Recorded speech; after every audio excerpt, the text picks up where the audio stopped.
O te folo fam fatalo fantu sa mo lo mai mo ngale nei vanga fo yo le fiafi e na o fame no te o de ni July li mai le tautu fa wa wala Blue TV ba so le tato por kalame masani e fiafi e a so te tazi le TAUTAI A'E male manuia fai volo tanto o te ro TAUTAI A'E male malo TAUTAI A'E male fiafia TAUTAI A'E male saunga le mu Ile alofa fa so lo tatou matei sili le langi o lona alofa e taui ai ia mamalu pui e lima tai nai lo soifua ma lo nei ola vai. Ia le o fai ora tatou toe fe tapa i pe au mangalu o le e ai awala ia fa salalunga lunga foi o penga ta fai langi. Ia e tau wala tu le tautua longo pui ali i ma le tautua upu alau ngalu moana TV polo Blue TV le dei foi vaenga o le fiafi. E ole tau au na foi le dei asiata. Le ua se e mai lunga o le folai. Fa au le tautua e le amataga foi o le dei vaiaso. Aso lona ono le nei. O le masina o se tema. Lua afe, lua se fulu ma le tolu wa tato iei foi le masina e ta ua o le fatafiti o le dei foi tausanga. Ia, toi o seanga o na tato tu vaelea. I le masina faiu. O le masina e se fululua iai masina o le tausanga e antoa iai masina foi. Ia faitaulia o le lua afe lua se fulu ma le tolu lantou ia. Tātou sauli le e whaatofa. Ia ma whamanuia antu ai. Ia ma wha soifua antu ai. Ia e le ngoto ma le mau mali antu le lua afe lua se fulu ma le tolu.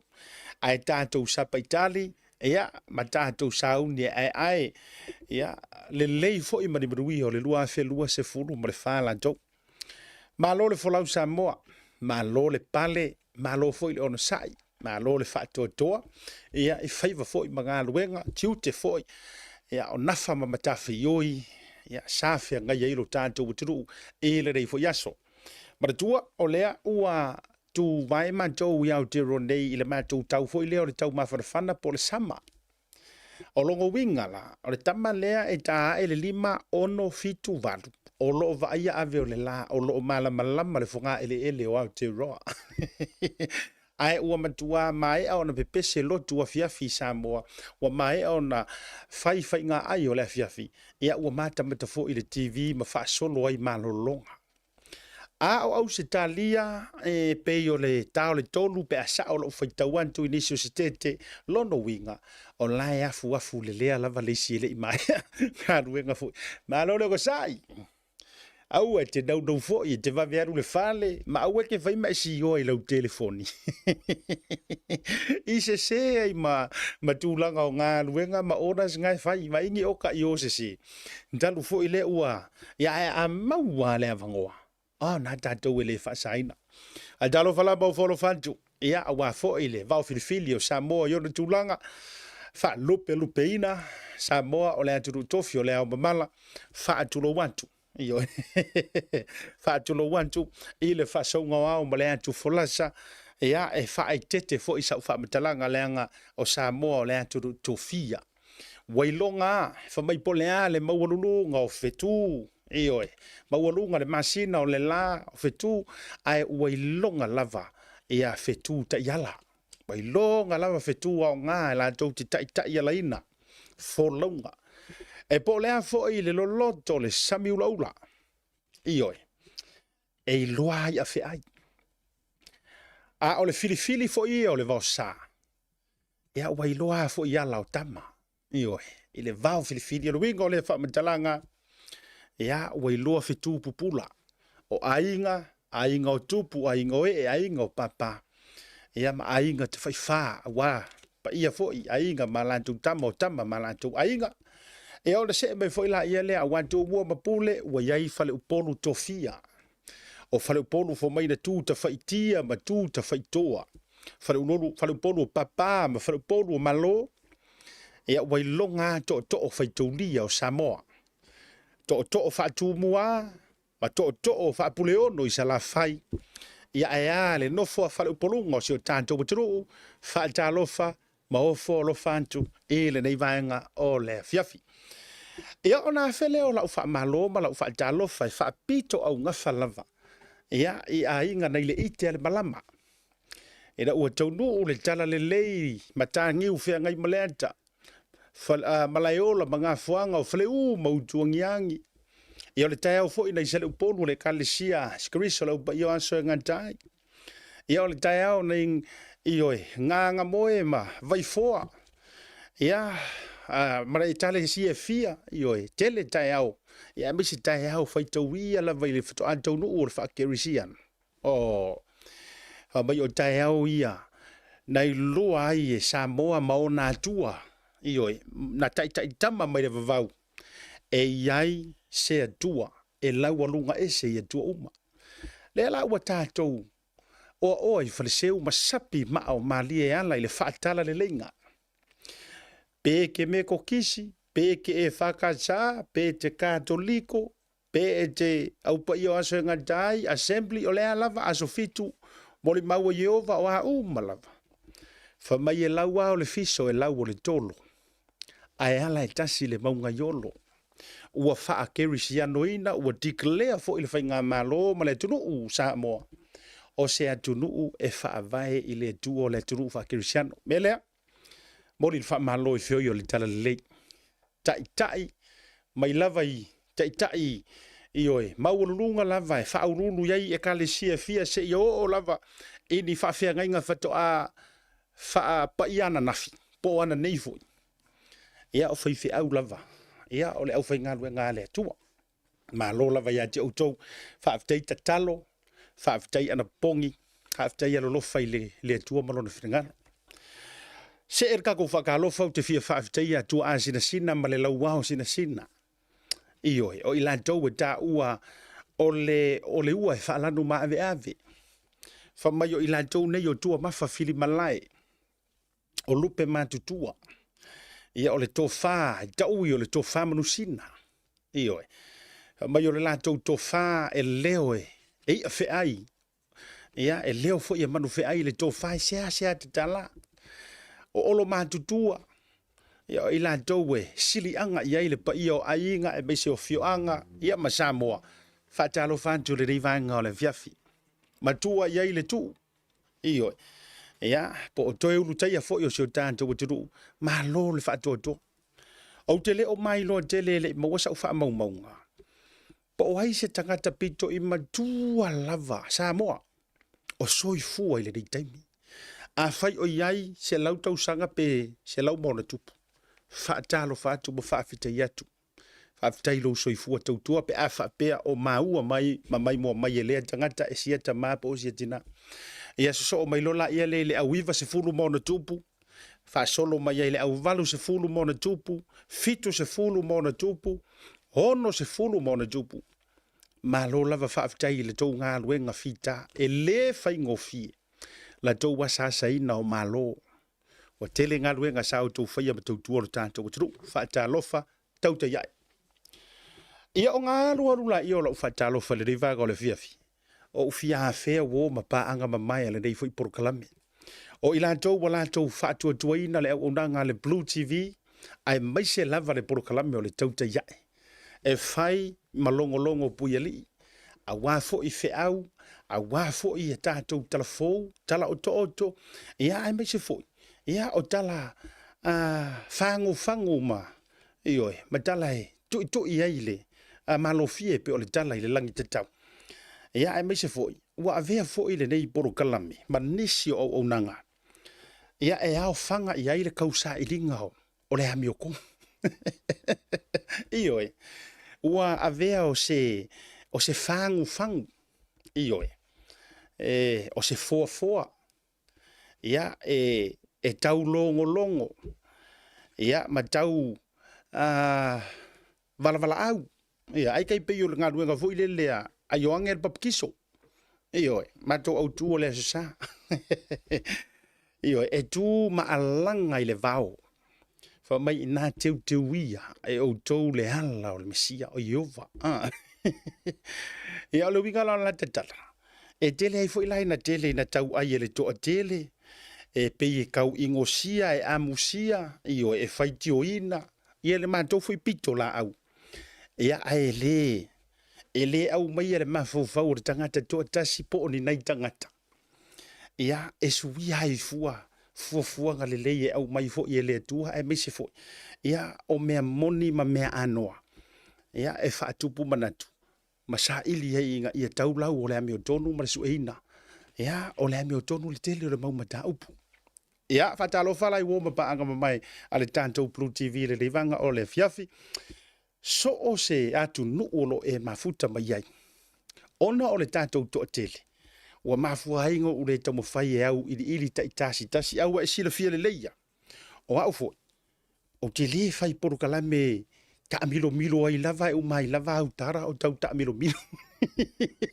ia walaga i lisi kagaka e ga o le 5 miguke pe 10 miguke laga simoko ae fetau i tonu a ma le aona ko le porokalame so i lona makorogiu ia ae o te lē faataʻamilomilo ala o le manaia ia ona ia tatou wa ia update wo maua nga nga faaka ko faapea alanga o le tau tire faatalofa le ala na ia o fanga tasi ai mo tau mafai e summarize atu la faatalofa mo le toʻatele ono le toʻatele o tou sama fainga me se foi wo mapaanga mamai o tou mafuta mai se o matou tunu i New Zealand nei faafetai le mafuta mai faafetai te talo faafetai foi la tou tapu inga i le porokalame matou faamanuianga ma le faamalosi au o tou o lo mafuta mai Samoa o le tatou atunu ue pele le loto malo le ono sai malo le lava papale malo fai o le faiva o tou o lo mafuta mai Ausitalia oka foʻi sa tou maatogi i le tamao aiga o Samoa malo le saʻili malo fai o le faiva ioe faafetai le aga lelei si o tatou atunu Amerika ma si tete uma ma territory uma i pulea e le malo tele o Amerika e au whanga ai Hawaii mwhapea ma le motu o fianga. Whaftai le alolofa lo tātou aturu i Samoa. Whaftai le alolofa i ainga. Aua ne i avea le mole meo le tangata tau whai ma le tau. Kama fu i e tala noa le whaavaivai. Ma tala noa mai i o e na o mea negativa la, negative na o mea fu i le eisi aru walu i luma. Aua ne ia vea ma pāpupuni. Ole, o langa nau tai ma le o langa lolofa me sore tautuaina. Si o tātou aturu ufo ia me se o ainga malo sa ili malo.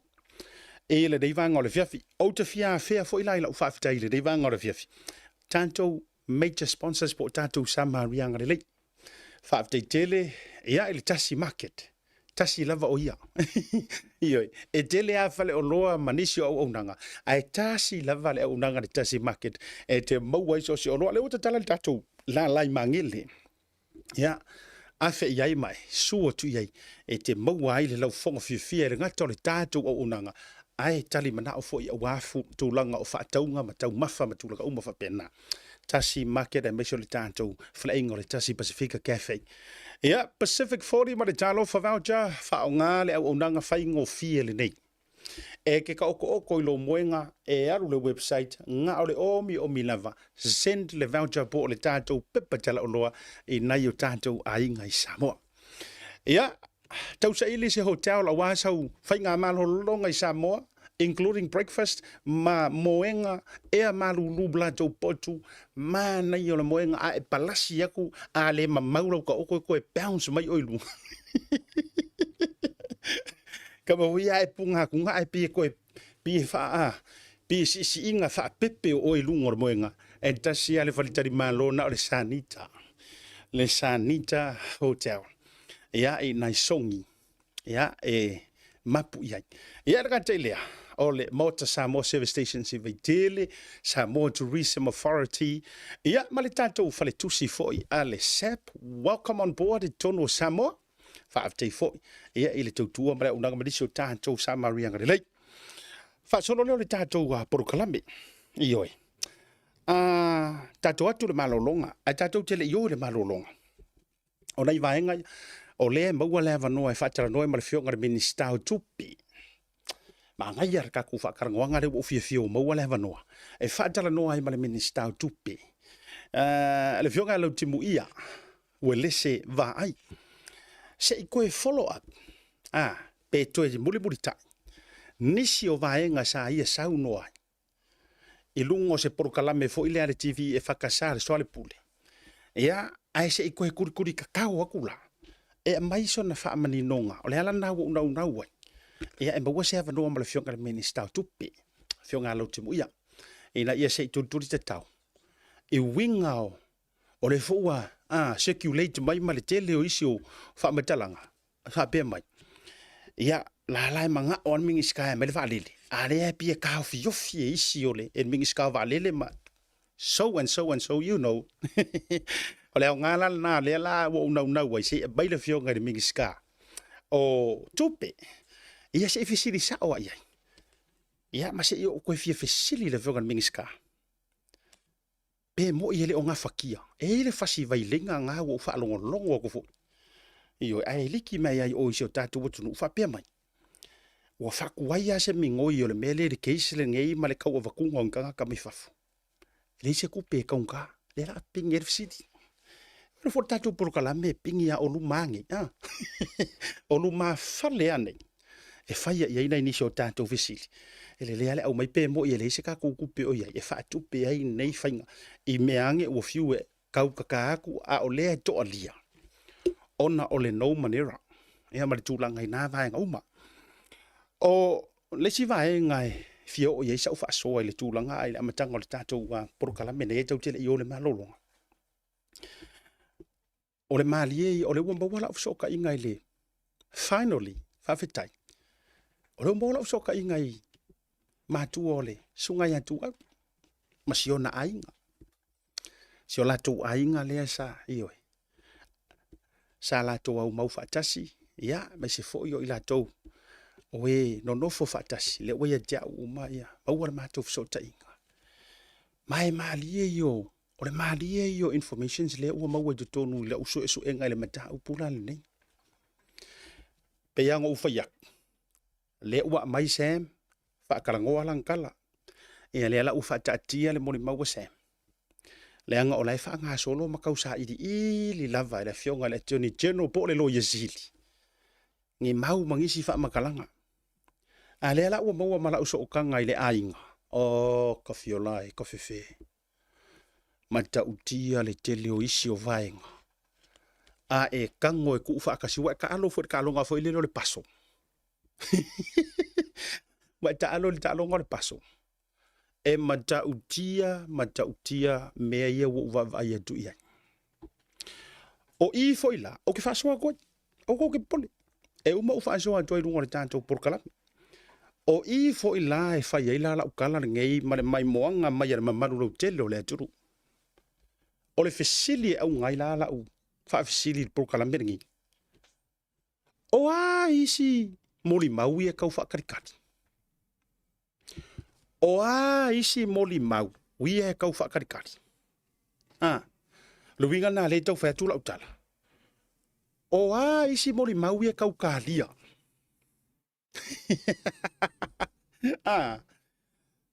O ai kongu a isi moli mau e kau kālia. Po o le mea ea.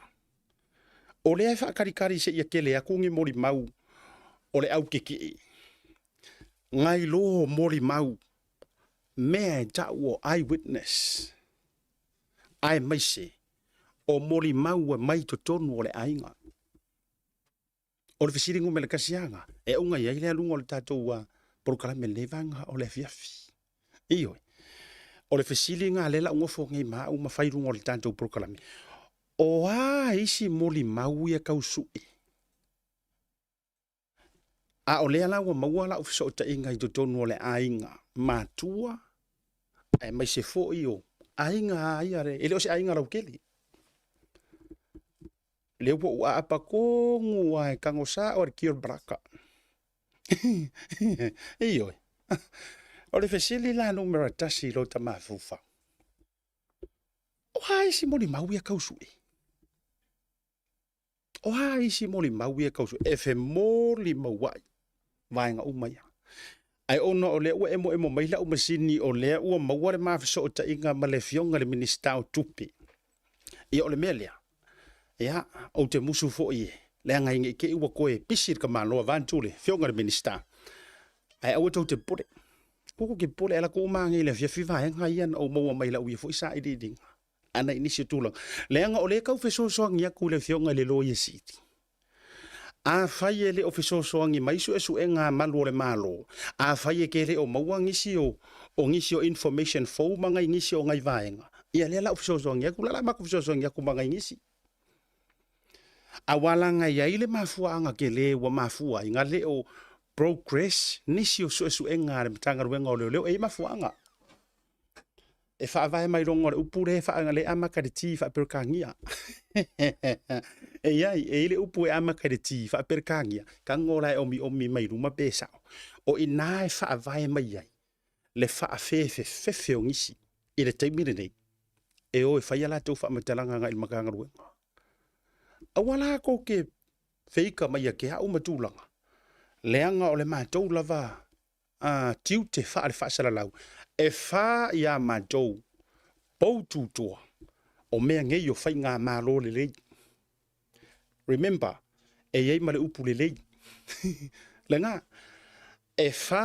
ia mātou o le media e wha iei pou kūkoa o mea ngei o so sea kuku marako whai ngā mālo le lei e a manga ia ai iei le upu le nā e mafua i ona le o tangata e tau tatala nga i sasa e ai whiriwhiri o mai anga i sisifo e o mai e whaasoa mai ai lea lai tau fisosoa ni atua i pia whapea o tau mo o mia e le fionga le attorney general nai nisi o vaenga e liri i ai suenga ma nai nisi o maufou ma mau anoa ai si ka kwaku mo mwori tato malolonga a foi mai whawheloa i le fionga le minister o tupe si o tātou utino o Samoa le vionga i a Lautimu'ia Uelese Vaai i lunga o le tātou proklame pe amai a tātou whasalong wa business.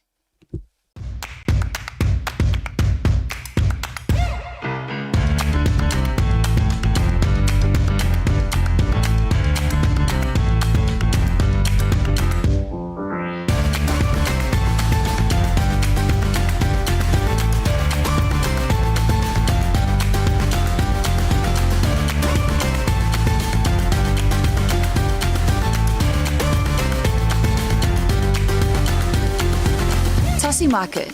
With 3 locations around Auckland, you can get fresh produce from farm straight to your table. Grab a bite at Tasi Pacifica Cafe or get a new look at Tasi Barbers and Salon. Tasi Market, your affordable local.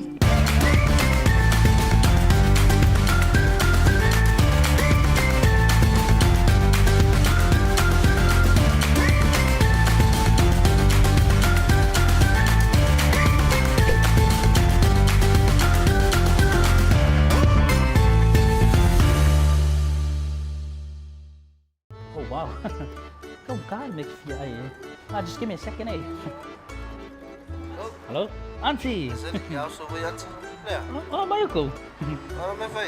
Serioso, kau ai sen mai sau kupe ngaji pa pro le malon separa okay. Baby, what do you want? The barbecue one? Barbecue, okay. Chef, I'm more sorry. Yeah, okay. I don't have a Thanks. Love you as a family. Love you, man. Okay. Hello, Vaku. Yeah, fancy. Barbecue? Yes. We have the barbecue, please.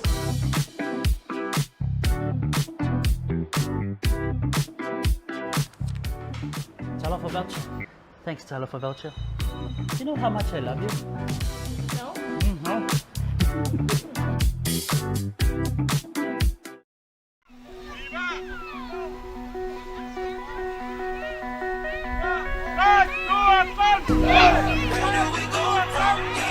E wawetau ule malanga pe atato walo whaafatasi.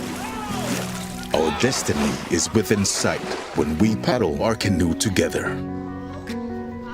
In an ever-changing world, we have held on to our traditions, passing them on to our next generations and to our future leaders.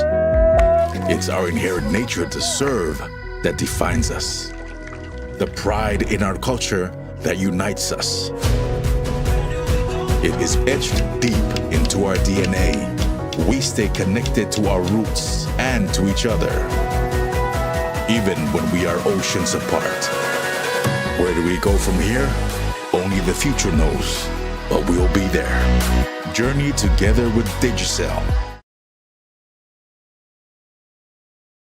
Toi whaatalo whātu li taliu mai o le poro kalame, ia mai malolonga masani o le nei fo ia fiafi. E ono o whailo antu le amatanga o le amaua si tātou so ta inga ma le fionga le minista tupi. Si o tātou o tunu ui Samoa. Ia, le fionga ia Lautimu'ia Uelese Vaai. Mara tua foi ia o swinga foi wata oto ma iai ia na inisio toe fetutu unga inau. Tu tonu o kāpeneta ma minista o le tātou o tunu. Ia, leanga mua sa ma whaatala noa ma le fionga le sui mamaru. Fato a manu malo mai ai ia I le whainga palo tala I titi fo I le asio nei tu malo. A o lea la fato a toi maua leo se mafiso o ta inga ma le fionga I le sui mamalu ua avea ai o ia ma minista o tupe. Ia o le fo I o lo o sere lima le lei a wā le polo whaaswaina o le tamau a inga tau se leni. Ia ma le lumana I manuia si o tātou tiro o I Samoa lea ua maua le mafiso o ta inga whaatalofa ma ua folo whātu I lau fionga. I le li minista lau fionga Lautimu'ia Uelese Vaai le nei foi vaenga o le fiafi ma lo le soi folau Soifua manuia siata faafetai tele ia te o le uso ia tauso foi lau fionga I le fonga le tapo kalame faafetai foi le nei avanoa ia ua maua e ia te whaataltala noa foi inisio ma taupu foi e pio ona siringia e le tatou o tunu ia misi foi le avanoa e longo puiri e foi si tatou o tunu I mataupu foi tau le atina e o tatou malo ia e mise foi o mataupu foi o loo sila e lo tatou malo mo le anga I luma le atina e o si tatou tunu ia e mise foi e mo sila fia o le mamalu ma le pa e mo lunga si tatou tunu o lo la papa o I fafawato Samoa New Zealand Australia o wa I tutuila o America ia maso se tafa lava langi o maua ta fa sala ia fa talo fatu le sofa manu malo lo tatou li Yesu Kiriso I pa ia foi masani se tatou tunu o I tu la fa pe masani ia la no nuat e tau no fa talo fatu I pa ia maulunga se tatou tunu ia mi se foi o na le tu lo no manu ia wa se manu ia o tatou uma mi se tatou fenga malo so I fo manu ia lo fion ia ai lau o maua ai leanga le lei o le tatou tapa au sidi le langi ia ina nei foi vaenga o le fiafili tāporo kalame ia lunga o le Blue TV ma se foi o le TAUTAI A'E ina nei vaenga o le fiafi ai tatele io I tūlanga ua mafua ai no unau atu se tafe so tainga tau maua I whamatalanga mara kiro ako foi upenga ta whailangi ia e tau timunga tātou e ui o le amatanga foi o pe o le whaikau o kimu o aso timunga ai awa ese hea unga o le loro vai ai o awala o mai se o tātou o tunu ia ina nei foi vai taura u fionga le minista ile ia matala tātala noanga Lia seta wa mata foi no o tau timu tatou e tu o fo le wetsi se ni tatou ia le foi mai forecast foi le tatou va ai tau ia vai timu le nei ia me se vai tau foi e bono po le tatou I mo me o prone tatou mo matangi ma fa ia le la va tu tau le timu le nei masina le tau ia a peril tau sang fo mati a peril tau sang fo ia tulang wala le wa matan tim o le situlang a se te la wi mai ta ia fianga ia swingol tau o le mea le ia sta mai tim mo papa vai tafi sta mai tim mo papa vai tafi ia o se tulang a fo ia vo le o le ta pena ia ta to ia mi sel tanto malo ia mi vo le si la ma tanto malo I va enga ia wa fo el tanto building o tanto climate resilience ia tulang na le ia le tulang tanto tau wa matan tim mai fo o le sari putia mai nei vai tafi pa se vai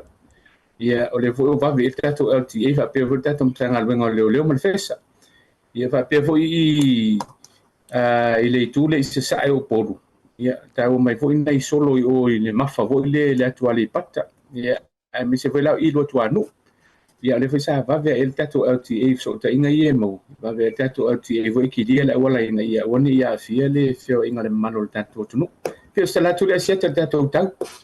ba lo va vitai au ko manga kuala o fionga le minista o no vai ko mai ka parolo I runga ere ia fero ofisa I se parolo le nei tanga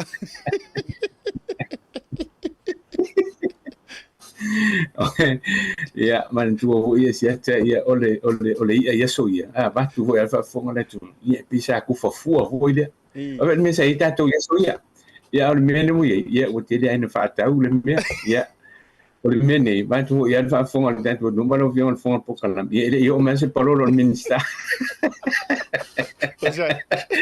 ala o vion a so ia usa ka kele ai ai vili mai ya o fa mai a le mere wa yi te mini nei e fa la tu se le ni fa to ama mulu ya malo fa petai o le mesili o le fo ya fa fa ba wa tu le tato tu mai se a pe ona e sau no ya ila to ya tu no i fafo ya a wa to sau no mai la volo so longa le lei fo fo nga uma me se me uma ya e to a fo i le tai no la to fo i nganga me se fo i le tap tap ya tu fai volo tato tu no o le a mata mai na inisio fa fasili mana tu fo i le tele se tai me o le ta te toi fia turi te tawa tua e ima ta upu tau le auditing po le a tūlanga su e nga o nisio o vaenga al malo le sa e wha amapu e nei nisio o wha ataranonga mōmua. E tau alunga ma iaina ia u wha afsili. Au o toi fia afsili ngia ama wha afetaia le lau fionga le minister. Ia ma le minister fo isa amata mea mai le nei fo i paia i ngai tupe. Ai mai sore whai ngā malo le buwa vai atu i lau wha ataranonga dunga soare pule. Wapa u le tātou ai tā lafu. Wa pa ule tato ai ta lafu a mai lona 5% sai ai le wa drop i lalo le tolu sur ma le 5% talu ona a tu lai mai foi ia le kwata mo mo nei foi ia pa inga. First of all, congratulations for tai ai o em foi na e tau sau no mai au tafane o le mawalunga yo le tato ai ta lafu sai ai ia ma awala o le o toi fa ITT ai mo nei te mi vave talu ona tu lai mai fainga malolo fionga minister. Tei siata. Eu mai tonu tato whainga malo. O si le fia fo tato tunu. Eu mai tonu tato whainga malo wa 5 ti le tia fo 5% o ta mau ainga. Le ratio lea. Ia lai talaf. Ia o le ana bataula tato whainga malo le tula inei. Eu mai lote tongi momo ai talaf. Tongi momo i talaf ia na fata atilu tilo i lola ia asiata i le tulanga i le te pe te tau na toi whaini si tanto nonga tupi. Ia o le la ua to a afale le pae ia le ua achieve le mele tano whainga malo o le ua pa u i lalo i le toru 5% o ta mau a inga tato i talaf. E tasi ermen whaia el malo te tongi i talaf. Tolu tato la unita wa italaf te tele ia siata. Ai tolu tato italaf te tele into tong. Eu mai anen to tong, fully mature, ma mai into tong el tato whainga malo. Ia lau pa ua, lau tato rish. Ole tūlanga, ole mea le eon whaingta, ona tap tu tele lai titi lalo, tu i fola titi lalo. Ia ona ole ua take over fo ele malo, le italaf fully Samoa Airways. Ia fully tato valili. O lea lai tong i tingi nei mantuale take over tato malo le ita la fulenga o default Samoa Airways to inga la tolo ia effective law le government guarantee mantuan guarantee le malo le ita la fule ia le la effective law la le inga o default Samoa Airways take over lo le malo le to inga la ita la fule la tong yo mal tingi nei o tasila le ita la fule si la to il tato mtanga me se tato malo i tulanga foi le ia va tong le ita la fule. Ya pe si tala na ile tulanga le tato ai talafu asiata tasialme na wala na paula o tongi el tato malo o activate el tato malo la to implement le na mataulen fai eu mai lo tongi malo tong fe tongi talafu ya paula le lo pa o mai la le tolu se fulu 5% o le tama ainga po le 35% of our GDP. Fa dai lo fionga minister more than half o le pasene o le aita lafu le sa fola ina le tau whainga malo a pale mai o le ave i le wha mua le a whato a savalia le a fol paia inga ia po le lata fo i le a fol paia inga a o lea ua silia antu ma ausia upu na o tau fola walanga o le mai tau le antunu ona a fea mai la ia le vaenga le wa sau noa i le Samoa Airways tasi le nei mata upu makua ke le kala ma le upu na fai mai ia i le amatanga o mai lava i le so le la na faali e so finanga le lunga lava o le prokalame ale a TV le fakasa e ia i le fa mo nga tau na isa tu vale em fanga fa lo ke le vaenga le ole tonu tu o pata tu o la sau noanga ai fu i le drop le wa yo le itala fu ai me so ninga malo lo fio. No fafte siata mantua fo opa u lalo le kako debt to equity ratio o le tulanga la le wai Ia, wa mata ona tala mai e tātou tōna partners. Le sa ai tā lafu mai tātou. Ia le ava noi tu ai tā lafu i tātou. Langa o le wole le tūlanga o kako tet le woi ai. Kako tet management. Ia o le fisili la. O le fisili ni ele malo. La se sila mama o le malo ini ati nae. Nisi ati nae. Mo le angai lunga e misel fa wo wina le ati nae. Ma le growth o tātou economy. Le la sa ta uai. Ya uai e a ver fa mua i me ia o le tātou poloketi o le climate resilience. Le a fianga o le tātou o tunu i swing o le tau. Ia me se la le building o tako infrastructure. Ia uai o le safety o tātou tangata. Ma le tātou sisi o mang. O mea i e taun sisi le mua i le malo.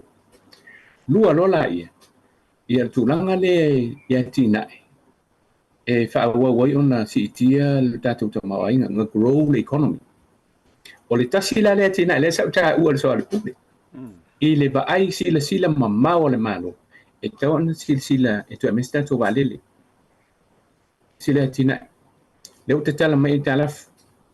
Titilo le mele langa i lo uta tonunga to tasi asiata. Mali. O tu risia tasi le backbone tātou. E grow le economy.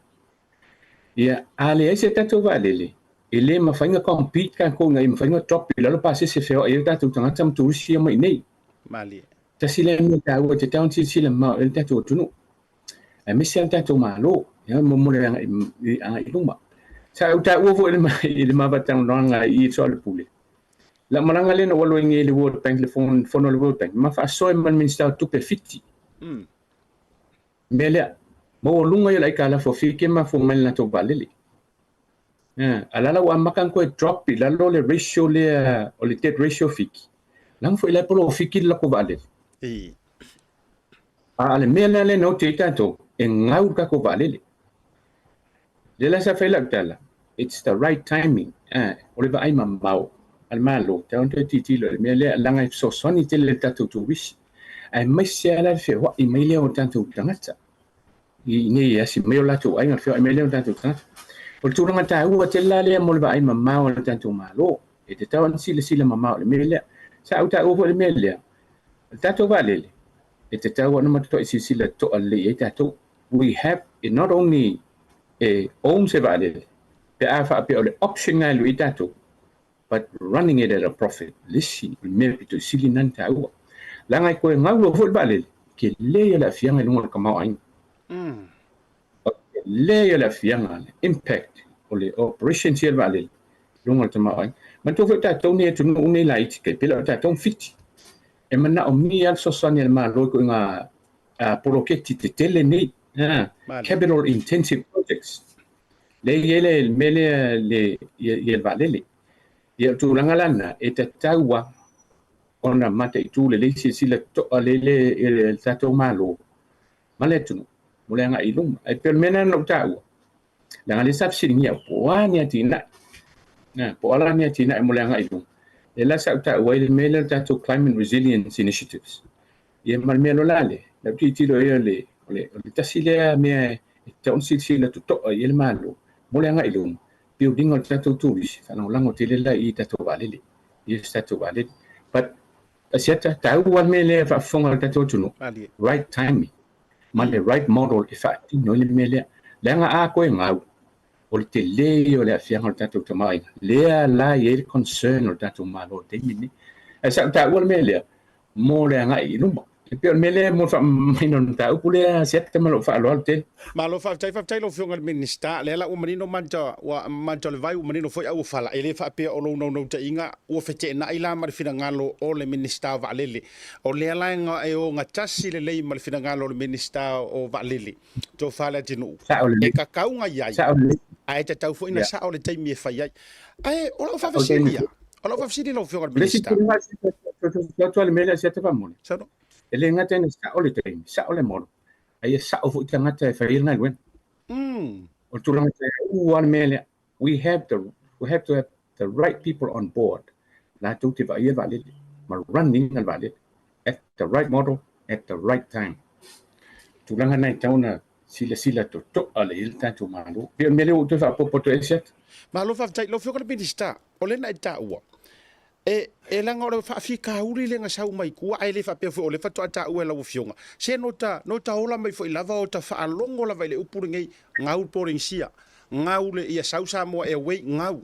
Na ole upula le ole a ko fa fi ka uri le kupu. Ole ha tonu le fa fi ta uri le tupu mai awa langa le la pisa ko kele yo fa tai le fa pe nga ki o karango would love to have our own valili. Pika ke koe misia ai fa alongo le upule o le ngau. Ma le koe palasi e default tanga i le malo ma koe ki ngai la le malo a o mesa te tauna polofiti. Why? Did we have the wrong administration or maybe the pole have what fa maongi? I'm just saying. Ole aso fina ngalo. eset e te no te fo I male ava ia ila tu te mari fo isa fe ngai man ngal wen ila wi tilo ia tang I compare ngai me ia le vale le fiti pe compare ngai o ke lo example le mutanto le model it's a combination of a lot of things ele ngata fo ile modern sa fa nga ya o le simeno tilo ele adaptive de ka ko vale le changes I kongole ole industry our airline wasn't able to adapt. This is the ability of the administration to forecast and be visionary. Be able to proact. If we forecast, proact. Proactive, swing up. External industry, industry. O le industry le kelenga for the external forces vo ile fi le industry la mesel fe wa email o tangata vo ile tourist ya melale ta ua de le von le vision tangata ni l'administration va le ya ole se vo tulanga la uiti tilo ia ile mele antu whatsapp ta ole no ta o mo to ne asiata or ko inga industry le misia aviation and million vale high operational cost o lona wing te tau na mata I tu le vai ngotupi o le stulanga te tau ona mata I tu le fo ile vai ngale running of vale o le industry there is very capital intensive o lona winga and under capitalized mai amkanga ke le fo ilona afianga ilona fa solongo operational vale o me uma no vai o le sa fa fiti so ki kilo le fa fiki ki le vo ele campo al malo sa fa ye alanga la o ki antol me successful running al vale le ala o lucky fiki langa o le polo fiki vale le fiki le la o pe wa fo ile outcome le nga fa ka ki fiki le ke expecting amal la to vale le o la ko achieving me me tão tilo alanga te le fo le o le campo na fa fiki ki le la ko investment economy o le si ta o al million fa fiki ki le risk asiata they calculated the risk the layer calculation fiki le risk le ala o work le la to formula len fa nga tau ke learn mai fo ka ki le fo ma si me o ki le fo fiki pa ve nga tap fiki swing mai ngal makiki e swing man ma o proactive fiki o ilo fiki me la kupu proactive ai le tupu mai me tu langa lai tau ona sila to ale tato pe ka ko go back down this line face tato vale e pe le o te ngale la ia va ai pa minister ila ia le va ai to tasi siata further down the line mole antina e ai tato to mele if it's the right option for us further down the line o me lai don't sila to ale tato malo mole ngai luma ma fa lalo malo fa tai o te lo manino lau forsanga lau fionga minister tu pe ile vaenga le te lo foi ole avea ole pa ui lalo le tato wa aitalaf male tu langa le leo le savalinga le fainga malo wa yai tu langa le toninga ai kalaf ole ato e fa Sofia ile loto te tele me se foi ole tato wa atu ru fo ia ina ia to sila se tato va lele awale anga i ruma wala ngai moni yau or kai minga i pase se lo ye chole o ko ki kirua fe li ka kelele ai le io e o alta ma foi lele ise me ai mo vai runga male afetala o yo le Whaatai lo whina ngalo whaalia.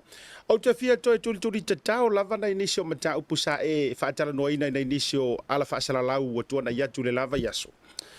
E winga I le fuafuanga le ua iai le toe su e ina o tusi po le auditing o vaenga o malava. Ina inisio polo keti le malo manisio mea sa tutupu mai le tuanai whaasolo mai ai le folaunga. Ia o se e whainga malo I tu atu. Ole e ila le mata upusa e sa uno ina sitasio au porokalame. Whaatala noanga. Na ta ua ai le upula le conflict of interest pe sa to e tau to alia ai le whainga na inisio suenga. E ma whaina e tau sau noa le vaenga le whaalau tele ai o ai fo le ale tūlanga ua mafua ai le tau to ai le tūlanga o le sa ili linga e winga I sootanga vāvala la tala u fionga le minister. Te siata.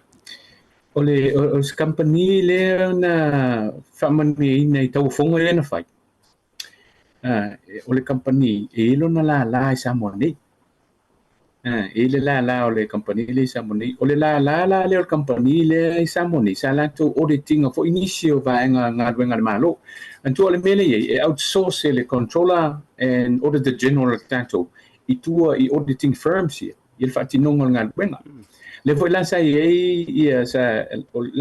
is one of the prominent audit firms, accounting and audit firms in Samoa. Layer reputational company. Ina ua tulai mai la ua ua come on top. Ia company le tau fongo ena fai. Sa raise la concerns the tenders board. Ile tulanga foi le a potential conflict of interest. Ono tulanga foi le o le yelo na la nei o le sa na fatino ina ngalwenga le audits ye audit o isi me ia ale la ukidia Okay le ukidia concerns here al tenders firm we al tenders board o le wa mo foi fatal ta normal company le e mai New Zealand la to la nga pit mai o le e mai New Zealand ia le la to la nei ia o le la o man kidia itu lang foi le sa tau pole tato tenders board ila to involve or company le la to la ini fatino ngal wenga ya le lo kidia me si van eu fa mali ingal tenders board to ta sia la me le foi ni le concern tenders board o le tau ona ina va enga le o manino mai ile price le cost and toll finger exercise le la tu untangal wenga tupi la to fa tala no ina male company ia o le la o le songa fu tai au o nei le sa e fatal no le vanga le ia ona to report mai lola ia le tenders board ia ma ve lo tato paper kabineta ia mena le ne tato vanga le tato forensic audit certa per sinia Ma lo whaatai tele la le ua marino le matau le vai whaatai tele le tūlanga le wai tasi le amata upula u fionga le minister ua lau walunga ke le si o kakua pe o le tele o mea wa tutupu mai ua sawa ia ilunga maritu ai ngā mata upule me ta o so tanga vāvala lata. Conflict of interest. Ai, tawa sai ke isia I koe whaaua wa inga isi o au whaafesili I le auditing side lava lea. O le aso whina ngalo like your own, personal opinion lau fionga minister. E o si o kakua kungu fo I riska mai a kungu. E ai ngā e pai ma la whai, ia o sa lai ma ai lava e le ngata ai ngā o a onga vāvala lata, everyone knows everybody. Now, will this become a real issue? O le aso whina ngalo iai. Whamata o le amatua a vea la le ngei mea le nei whaafita uli o so tanga vāvala lata. Ma whainga ke le fo I lele ma pona tia te le. Oni whainga o le suenga o ngia mio tonu, ia po le suenga fo yo ngaruenga le lei, le whainga o whai unga le lei. O le aso whina ngalo. After siata eseta ua lau fusidi. This is an issue, always going to be an issue for Samoa. Le mea lea. Ia lang feo tato tu nue a inga umutangata. E loa umai lesi a inga e a pikang. Tanto tu no sa tana foi le tele atua al tanga tana loa alla Male. Al concept le. Man ko concept le. Ele se concept tato. Ele se concept sa mo mele conflict of interest. O mele palang. Mele ia man tu la langa o le wa practice la langi atua mi sai fatino ngonga wenga ia. Le foi la adopt tato. O le mea tā ua le mea lea asiat. I lau wale tatonga to tasil application on mele. Pa o le mea ia declare. A whaapea o le iei ni upitanga e te tauna e whailoina. Tauna e whailoina. Tulanga lona lo e lenga tala whailoina. A whaila te alia e te a fia pea ma e inbawa i pera whainga ngalwenga. E lasa me o leua mama o umai. Tanga declare. O le lona lua le mea lea. Asiata. Ia mele te tautau soa mele becoming a true professional. Ia aua nei a maia o so tanga ni, mo pi tanga ni e a afia ia o fai unga e fai. That's being true professional. Now, ole tu tawana mele conflict of interest. Elenga talainga e declare ina e fai lo. E o pi tanga ia. But at the same time, it's tau you have to be a true professional. Aua me ia fia o fai unga. Eu pi tanga ia mauso tanga ia. O tulanga tau wana i. A mele pia FC nia seta. It's always going to be a problem ya tatu Samoa mele. Ia lang fu istama ia tunu tatu. The world is a small place and Samoa is an extremely small place. Makwala kikia. E a inga uma e malam lama uma lisi a ilo uma lisi Samoa. Ya. So anto Samoa. O tulanga la le e whengatante le concept le mo tatu. But this is a concept o lewa ka lie ko kongo mo me wanga o whenga whaavai ma procedures of business. Ma le running o long business. E tau an whaeloa. Same time, be professional.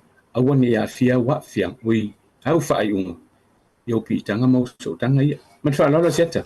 Malo whaatai lo whingalo manino lo vionga le minister i oe o le mele le wakup. Ia alanga i le tio fu sesi. Le ngai sa o te le au le tangata ilo au le la au. O Samoa o le ainga. A fai fo i le ainga i le toto. A e siri aku le mawhanga o ngisi whaawonga. Ngai lo ainga. E iei whaawonga o matua tu o ti wha ainga le whainga o mawhanga ia.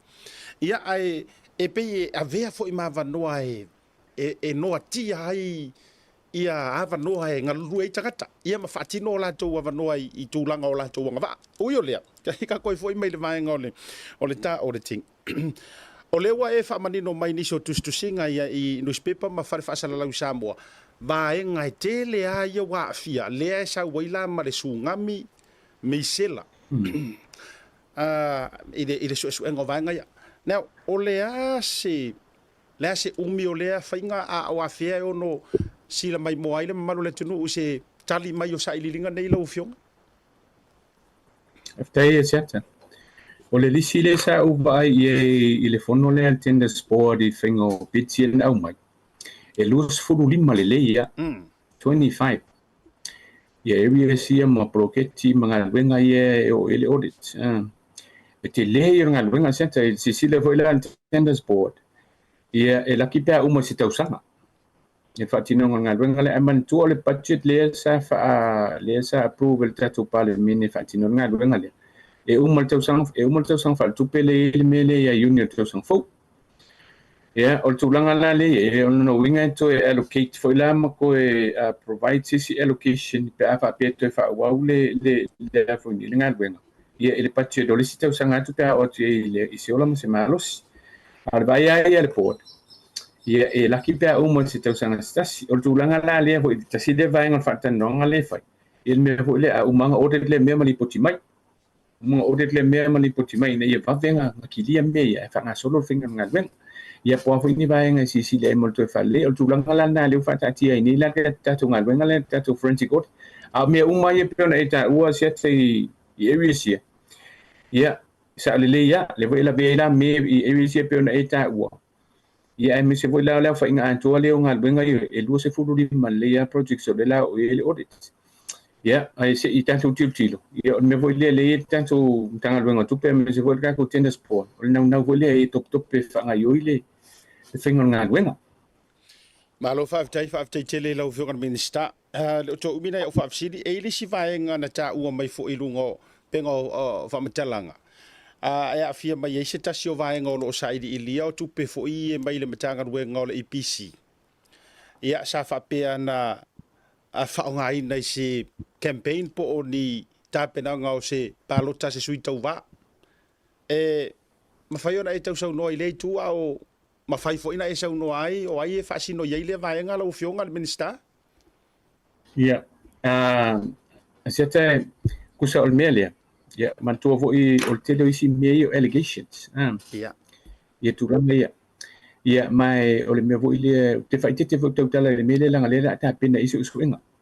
But o le mea ta ua give assurance I tātou o tunu. O le la o isu inga I mea ia.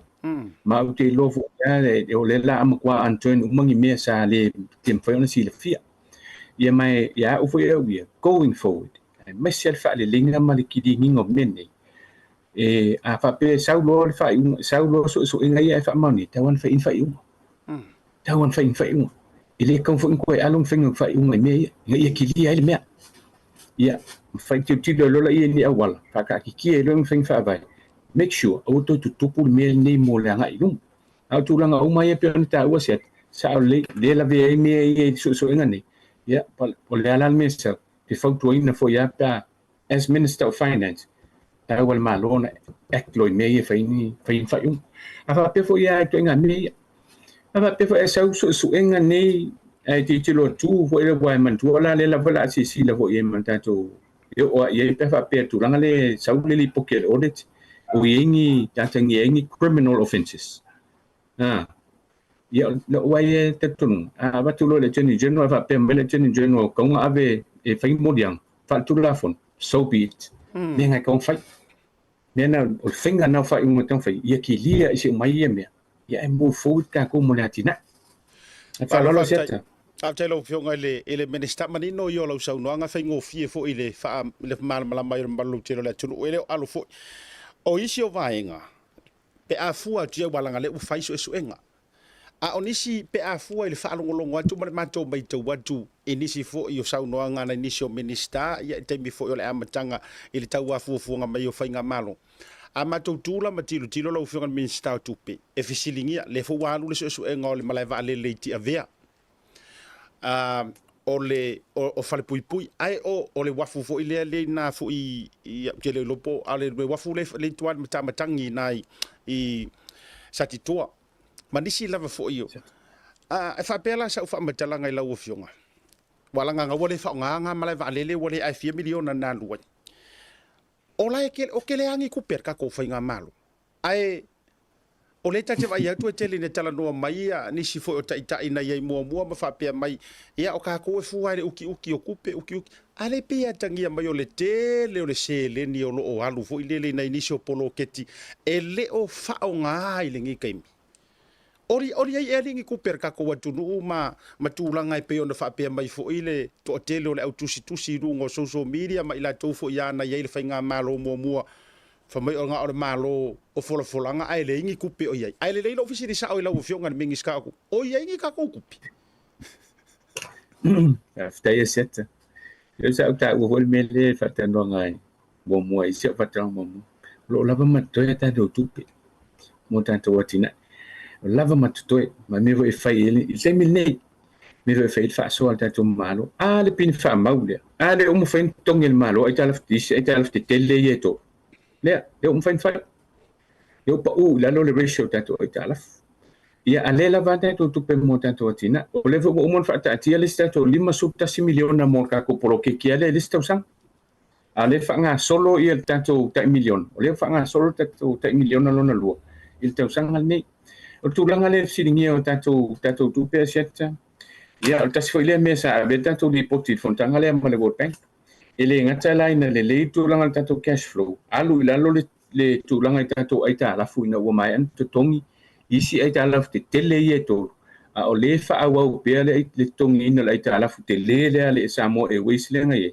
ele ngata ile tu langa mo lunga tanto foreign reserves ye ia o tulanga la le matua fa fifi ina ia fa tu pel langi fa pe vol international monetary fund MCC o tato tona development partners il tulanga le ilvai il tulanga le tele o le va ingo tato se le ni tulanga le voi ni ia o le me vo ile ia tato me o eta o ile wafu le sa fai o satitoa male va le sa fai tia via certa ia wa i telefi tele no in me alis fenga malo sa fai wale mele I la wa yo na I tato whenga malo. Sila tato whenga malo. Po a nisi ati na whenga whai mea la. Mole nga I lungu. Ni siya tina pula what can we turn those assets into productive for a productive assets inga ima fai ona mo mai si mania ava pe lo ka film la malilla yeah I don't want to think back in my mo ku pin fa alwa pa wal me yeta we turn the mela into a money another money generating asset the mela ya fa pe fo la le wa fu le o sector ti va ve tanto pula se wala e fa nga yo yen mela ia mo se development project mo tato e pe tulanga le ia wale o tulang sa ya aset te pe vela no fe le o tala mai le vano fe ni se tato no ngatupi mo la tina ia ki kilo le tato malo o ani development project se tala fe ngai ia fa ngai ko turn around mai ka ko asika ia le idol te minne mo le tina le tunu pe se o tau pe va tal tu le se tal vai ngai mo ngang fa lolte fa te lo fio ngale minister ola ofisiri buri fa mai alo ta pa tan nonga le fiafi lo fio ngal minister tupi ele o toe na male laina le case te le e fitongi ai fa so yo tua oi ia ile le alo ala tu le na la vea ina vai tele o le winga la le ai o le vala le te fia fisili e tuai o le wata auto le loma le wata auto mai le loma le fainga malo I te ala sau noa ngā le sui pāle mia na umai e tā pā se fautua ngā le fionga le loia sili tasi o vaenga la walunga o le ono au vatu o ni tangata su e fo ie mai atunu I fafo la tau te faia o le mele pepe se ere ko akeli ia la akangi mai fafo ai longa ngā fakia ngā kokongi you're the man with the money operations I te tono o tātou atunu I Samoa if there's a possibility to pull me le ma se fautuanga mai le ile fionga ile loye sidi o yese ka ko kupe fa kupu ele me le fa tupe ai ma tulanga fa penala o fionga e ono avatu ai ni tangata so if this is the worst case scenario la o fionga Maftai siata ele ifengo fie lemta upule te lo velesan sa no manino ele fionga ile sui palmia ele ifengo fie lemta upule te no iner kabineta e me se al concern for ile on all tulanga le ye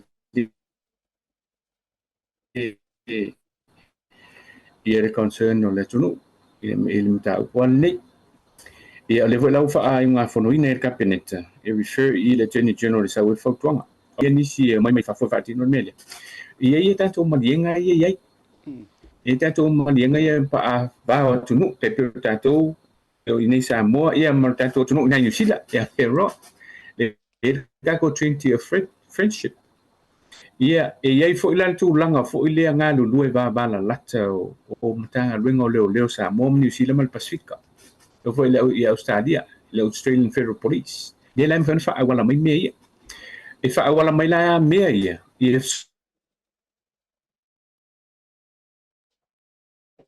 so sonia I tulanga ia ai a fa apea eset ia so no mai lo ai a fa apea fo eset ai mana o mia ni se le ni fa tino il mene eset e la vata tu pe fa ye e la valle tanto tu pe fa ye se me por le fo le malo le tu le la valle tanto fa so o le fo o man fa nga vo ile tu pe a fa pe lo mana mia ya e taona tu no tanto pa ti moliste usang ia fa tu pe me ia por a volte mi si la em fina ngalo ile tamai tai pan mia marca penete fa tino il mele ya ta pena va tanto tanga luengo tu ia fa tu pe me ia ai mol si la fiel tanto tu no e ia si a wala ia tai pe la me ia fe nga ia fa ba malo em fa no so son e me se lai va ia tanga luenga leo tanga luenga ia leo New Zealand Samoa Australia e me se tu no ia o foi America eu vou ile FBI America ia o ia vai fa va malo le foi ile International Police the Interpol en fin of so soni me ia vai nga umai ia en fin of tanto tampa ia mo so soni mele but if it comes down to the fact mana o mia se tu asiata le tato tu pe fatino alo fa tele lo fionga minister manatu ua ta o se ala o le faa soa ile nei vaenga o le fiafi te ia wa se vaenga te fia sau no ia fo ile le inisio mata upu ai I vaenga na o ta patu le te tai so fina ngalo le ala ua ta o to pailango le nei vaenga fo le fia fili ta fa tala noanga la fo atu le nei ava noi lo fionga le minister ia e tawonunga mai ai I sau noanga fai ia ma se vaenga o e fia fia a fa fonga ma woro tatu o tunu umanga fa lalo Afei te le sia te le si me o le ua te manatu o le vo ua ta o mo fo ia I tulanga ia pe ona I finangalo e fa tata no pa wala me o te mole la fa te tele la I la fion o te fa malulu o te fo e te le uso tu lo ta uso lo fion o fo ta por kalame e on va malai ia ona o le tulanga fo le tu li se ava no ia fa malulu o tua le sia te o le mau wale o le ava no ia le o ta so ta ia mai ta e te mo fai fo ele anga I lumana Então foi maua banua ia fa tel no I lungo ta por kala me fa tele ele ngalo lo wang le level te me então foi malta to campaign ele foi le fengal ta to campaign au então fa sa me vole sai to no foi malo e ele pen fa ngalo ina lo fiong malta to por kala me malta to TV fa tele e o no ta inga foi la e ta o le wa be minister to pe ia maua pe banua fa tel no foi malo fiong ia wa foi fa fonga se tanto no tanto no le ngata Samoa ia le mamalu se tatu tunu o lo lalam papa au I fa foto Samoa ia tunu I fa so se ta for kilo ia longo puia li e foi se tatu tunu imta upuia ben sinia ia me siam ta upuia latina e tatu tunu me siam ta upuia ne ia longo puia li te le sao set ke le o sao mamalu tatu tunu o lo lalam papa au fa le o sao so ni mai vo ile te ma inga latina te ma inga se tatu tunu o le mea foi le ia te nau ia ia longo puia li I pele le mamalo le tanto tunu ia le ngata mta upo pe on fisingia ia mesia ia mta upo ia tau le atina o se tanto tunu manu te leina la fionga ia le uso tu lo ia mesia le tanto o finga luenga ma le tanto TV fa te tele mo le tautua ma te ngofia le tautua nga mo se tanto tunu manuia le tua I fai varo filima I lau fionga le fonga le tapo kalame ia manuia foi le fa fonga mai Samoa nei so se ta falalang ia misi au ona le tua lo no manu ia wang ta tu fai varo filima ma lo ngang fa lo tele siat ia moli fa malo ma fa te tele lau fionga le minister o tupe te tono lo tanto tunu ia lau fionga Lautimu'ia Uelese Vaai fa tele la foi ia ua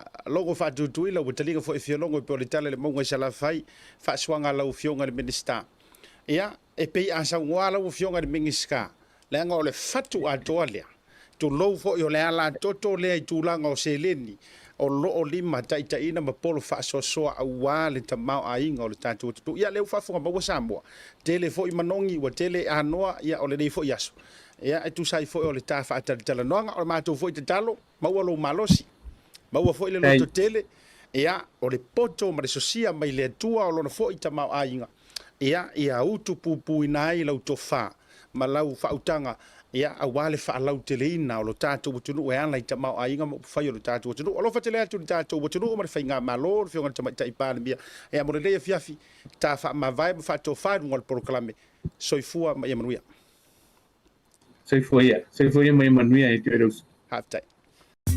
E fia le Pacific East e whaelo atu lana whapitoa e whase furu whaelonga tupe tai lua se lau tala agua sau nia mo le masina a tō November. E se furu whaelonga e se ina I aso tō na I o vai aso te tasi. Awa ne ngalon download ma whao ngā le Pacific East app I lau telefoni e whawai. Ma lafo ai au tupe whamomori e au no ma sau joe taua wheo se ofisa pe tausa ili fo se lala. E whasa o ina ilo teimi ai mai se wa taua tale Penny City. Olo wha ngā soro whapitoa e nao le 5 tala to tongi pe a whao ngā ina le Pacific East app. Ai olo awa no pele direct transfer mo tupe wha moni e whaongai nai le telefoni. Ai nga whaapitoa. Mo disa whamtalanga bala au le telefoni o Valsalau o tasi ono po telefoni masani au kilani o le lua fitu ono fitu iwa fitu wha po le lua fitu ono fitu iwa varu wha Pacific Easy o laupa anga mo tupe whamomoni Samoa.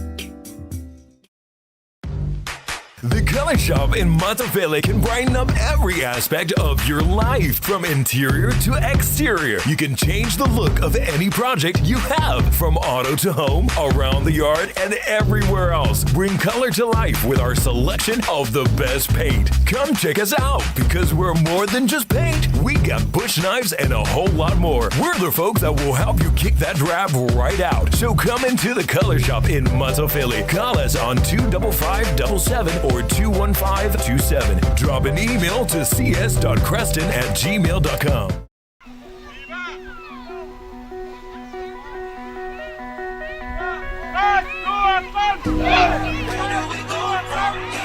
E wawetau nuu le malanga pe a tātou walo whaafātasi.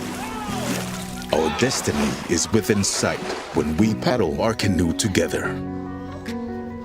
In an ever-changing world, we have held on to our traditions, passing them on to our next generations and to our future leaders. It's our inherent nature to serve that defines us, the pride in our culture that unites us. It is etched deep into our DNA. We stay connected to our roots and to each other, even when we are oceans apart. Where do we go from here? Only the future knows, but we'll be there. Journey together with Digicel. Jamile wajile ua se furu mare 5 minute ua te daily to la lima ele tautua fa wa la Blue TV ba se foi por kalabio le TAUTAI A'E ba bia favor tatu o turu ule foi ya fiafi. Sorry, te leono. Iyo ua kause e mamanga ia le fa longo ile sauno nga le fionga le minister. Ua ngalo ia te au asiata ele o le lima na ua te au leono iyo. ke ua uma enga ua koru I kular ka ko por kalam. Ya over foi o ika. Ja kwa te ele tu la ono le te ba to ya te ro te lo le tato te mi fatasi ma Samoa. Ya ua fa solo fo ina fa si fo nga luenga au se dalia la jo. Ya au te lo ua la tanga ile se fulutasi por fulu fo I America. Fa te tele le fionga le minister o tupi. Ya. Kau ke fayar kala mazang ya. Fa masino mai o tau Samoa malau fa fonga mo. O tala fulu le fionga le minister. E tu sa yo nisio mata up. Le sa kau mafai fesilingia. Wa me to tu ka le minister. Ole straight forward. A mai le nganai e fai ngofie simple language. To e fa manino ma au ili. Ia matu matamanga I o le fai ngole. O le tali. E le ngaka e malia I lau whaafonga. E fia I lau whaafonga. E nau I lau whaafonga. Ia matua I lau whaafonga. E le enga ai koe kukupu wengi o mawhaufonga. What about this? What about that? Mai le tele o le anoa ma le sosia o le whaatalanoanga ma le saungoanga le fionga I le mingiska. O le mea taua e wawea la uka ngoe oto atu. Ia ona tatou me I role na inisio le tatou tala whaau. Le ngo uwhai atu wai le amatanga. Inga ua o fesilingia le tūlanga I mata upu ia le walu ia ile suenga o tusi po le o kikainga. O le tingo tūlanga I mea na tutupu fo I futia uaru. La vea ai marai vale le tia vea le ua tutu o fa pela o le lopo le me afai ai. Ia me se fo I la o le wafu ia le pata lava I satitoa. Na o va avo I u fa le ko ngala u fa afe ai ma matulanga fa pena. Ke lo le me manga ia I la fa longo ta ilo I la fa fonga te lo foi le to tele o to ie to te comment mai ma to fa afe tai mai ai. Ole li winga ele. Ole mindset o le fionga le mingska. O ke hika o ke koe mafau. O te hita I o te toe mafau. I kupe wa mai maua I mea. Mai. O ke le fia mafau langa a aru I ere mafau ngai ka lea. Ole mea lea la fai. O nisi polo ke tie ongo le lei. E fao ngā I ai mea ia ua kuku mai whapea. Me la ngā lea la usa iri I ai. E fai ai mai sur fai ngā malo. Ola se maanga ia. E a lesi e whaatautala. Whetu ai fo ila kai akala. E a lesi e whaatautala ma wha mau. Ai o atu minister. Kau mawhai. E sa ili se mea. E li liwai. Ai e kau whaapea ia. Ai e tau whaapea la ngono le tama leo Josefa kai mi fo ile nga whaakau ai o ngauso. Ia kau whaapea la ngongor ka mo Josefa. Ina ua o ngauso whaakau fo ile le ongo le loto vale. Wa ole loko le ia ngā fuai ke lome. Ai wha maile o le kalar kama. O le mea na mā fau ele angai. O le mea nga mafaufau o uso o ke lea, o le mea nga mafaufau le ki Apollo.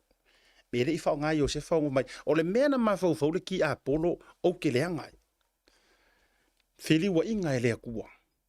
E whai ma mea e le lei ai. A fua I tala anga mai o kau whainga o lea malai wa lele. Langa o lea ua malama yurungalu le whaatala. Aso a tai au te whaatala no I nai le fionga I le minister o whaato anga. Le fionga le mingiska o whako anga. Le sunga le la auli le mali e doa.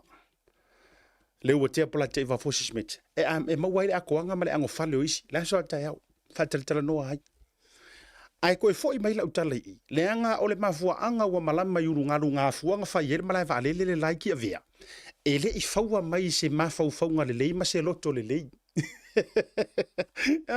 E le I whaia mai se loko le lei nga whau ai.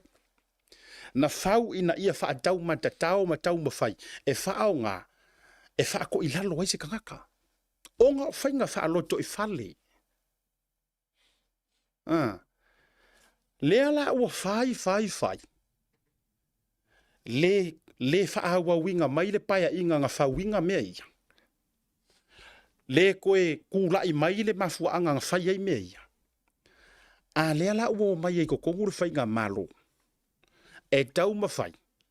E kau whaalau le lei le ala o mea le anga uma ma re kele o ngi. Langa sa ungoa le whio mingskangi. A wae whainga kaanga ko whauinga ma vaoa, ma whai ma kaulanga pea, ma whai ma, E 4 milionga. E 4 milionga ngā lua I lea malai valele. Tusa ngale a kua whamai milionga ia kongi kua vau o kia vea. Ioi. O le ala e pepe se mai ngei ma whai mai le toa tele ma le au sa ili masei, ma le au feika, ma le au loko lele lei, whamai. Ma I mau ia kupe, e kau whaala kuro se kupe, e oe tupe o le tau o vatunga o tangatai e sa ili lea mio kongu. Ua whasea, ioi, whamai, e 4 milionga la halu isu e ngā leo. Tinana le isu e ngi mea, ai whamai isi, la ova ma milionga pe 4 milionga, o mafau se 6 milionga ia kia I kua kia vea. O alu ai se mafau o sesia, o outou ia na whaia tonu o ia mea. O e moe e ala mai, e whaapea mai, lale ai ka kia mai le milionga kia I. Ki whako, I kua vao ma kua lao ai kua, o kua sivi ma kua o aku maunga, o le makamakangi I kua kia vea. O mawhawhau e sesi ngā milionga wa kia I. Ai tausa ili e tu loa sina ta mai vaenga lava e kau whaalu e se kuwpe fe punga mai loa wha mai ala ni tupe wana. A lea lai sa ungo le whionga le mingiska o le manai ai o le whaato whala inga le whionga ia Lautimu'ia. Wa pisi se mingiska ma le whainga malo se kau su e mai po hangi poro ke kire li. Whao ngā iei ele ia. Whao ngā iei le wafula le wakuku ua pala mai ua mea. O le kele o le lave mare ngasu. Sa so na tafili sau noa. I le kaimi sa mawaire malo si e whaia ingai mea. Whaafetaila, I le mafau matala, mea kongu ale ka ua le mingiska e moe manatu. Winga kongu wale o le upura le moe mangakungaku. E moe a e le ma moe. Mangakungaku, o le hase mea le lei whaikai au. Le ase mea o ke kango e koe sui ai le malai wha alele. Le anga ua halu ai kupe. Ua halu ai kupe. A o tupe ai. Ele ongi kupe se HRPP. Ele ongi kupe se nga pale mia mua. Ele ongi kupe ale fast. Ele ongi kupe pai malawhai. O tupe ale atunu. Kupe ale akungu. Na. Nga o le malingi o lo wafu. Sisinga le afu. Ai nga o nga asu mai kama se ia whai unga. Ai vai nge lulu unga o lo levo ia ka maiki kai mia. E lulu ia sapo. Ai le tau ainga le tafili sau noa. Le lawa makua pisi ai le whionga le mingiska. O tupe. Se kau su e mengi poro ke kire lei. Kau ka vai mea ia. Kau ka vainga I mea ia. Whaafitai ia. Lua o lesi vainga sa o pikia mai il saunoanga. Le ua toi whata oto ma pasia. Leisi 5 miliona mo le tausanga fou. I le tala o le tupi. Mai si pakpaki. Mas ka pakpaki. Wai omi mea lau laiki ma lau lav. Lango mea ngo pikia. Lea ua whama oti mai e mingi skau kupi. Lea ua mahe aonga. Pasia fo. Ma leisi milion. 5 miliona. Miliona fo I le prokeki. Le ua mahe anga pasia. Longo winga koe ar kai mi fo ye. E te poil vaenga lea. Ia fasau. Ia e koe mati fo ila ia lea. O e leanga ele karikongu. O e leanga makua piko sili lo ko mumu ma me uma. Le fo ila iru morelenga. Le fo ila piko iru morelenga. Le la dongi tua na itangata na taritonu wina. Le fo ila e fia fefeke. Malau ako e asoa I au kafa. Ma au pengi uku. E faa ila ukanga ai leima se pengi ora. Wala ngone na tura leo tantou. Keke. Iyo, ai mesi ar ke leo pulengu uvo ia la tau ia nga lenga lango a sui e kuku mai ia sui e le chapipi o lo bomongia. Keke. Ai nga Vaai ia kua o le ua o le kausanga ronga koru vai o ku. O iso le lea iari e mo I ale miri o ngari. Ke I ale ngei ua koe piko I ruma. Ua lilo utumo ai ali utuma. Ai la ka ko le ola leanga le fai. Ia.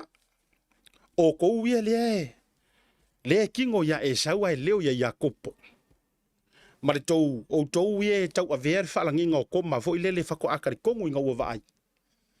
Ia vai po ola u pengiuku ngai ku ulau kanga. Ma to sauni e te toi tu le leina. Nga wo koe pasia le sirima su kasi milionga mor kausanga fo. Iyo. O mea nga kilo iai le mafau waka mai whaapea e le moi. Le ua whaatupu le teimire nei matau. Kasi nga mahenga le lei lengo maua mai whakarangonga mara mingi ska. O ngai au loanga o mau mea ngeni whakarangonga. Iyo la ua pasia. O le maanga ia. Ese le maana ia o le vaenga. O lesi au lo maka ukia o maua mai anga ngei. Drop le I ka lafua si o ka kōku. Ka pak. E tolu a tato ai ta lafu te tili.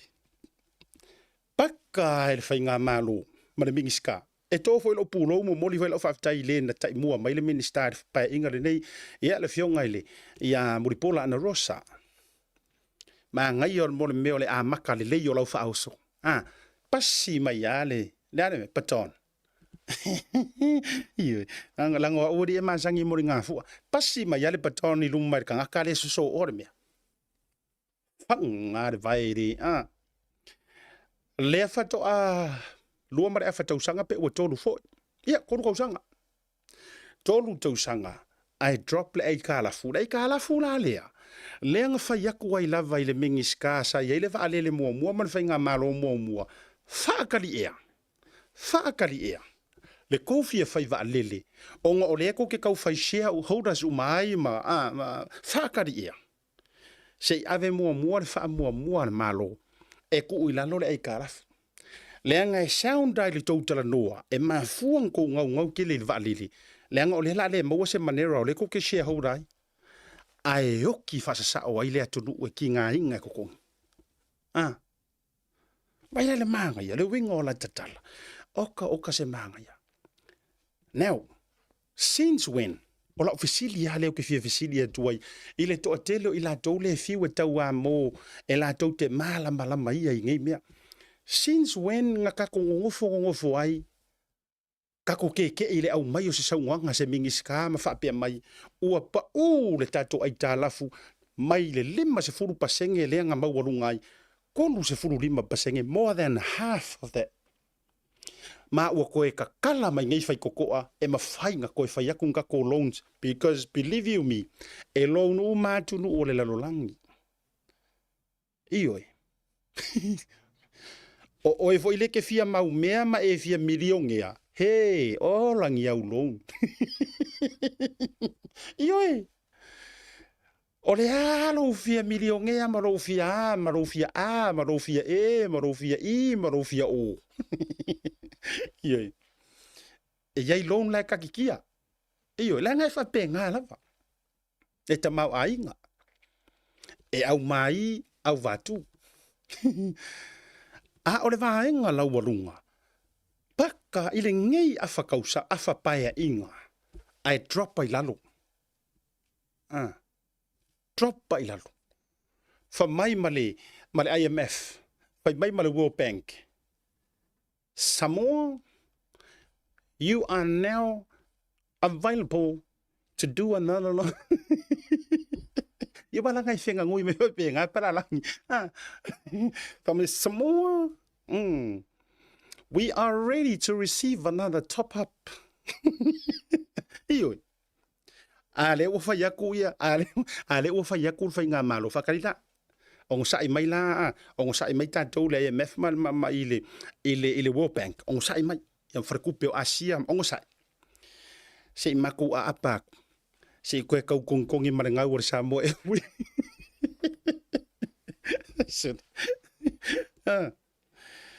O fea le au shareholders ia. O fea le au shareholders ia. Ala lea ua fai. Lea ua koe whaasangan malo. Mangingo re sa uangan mingisika kupi. Mangingo ia. Amai siata. Lea la ua koe whaasangan malo e koe kokongi male ai ka lafu o Samoa Airways. Oh my good boy. Oi. Isa au ai kala ko inga foi dele. Oh. Ako wo inga kai fale o roa la le ko ke o fa akau. Ai nga or ko wo mai ai ka lafu ai. Ia.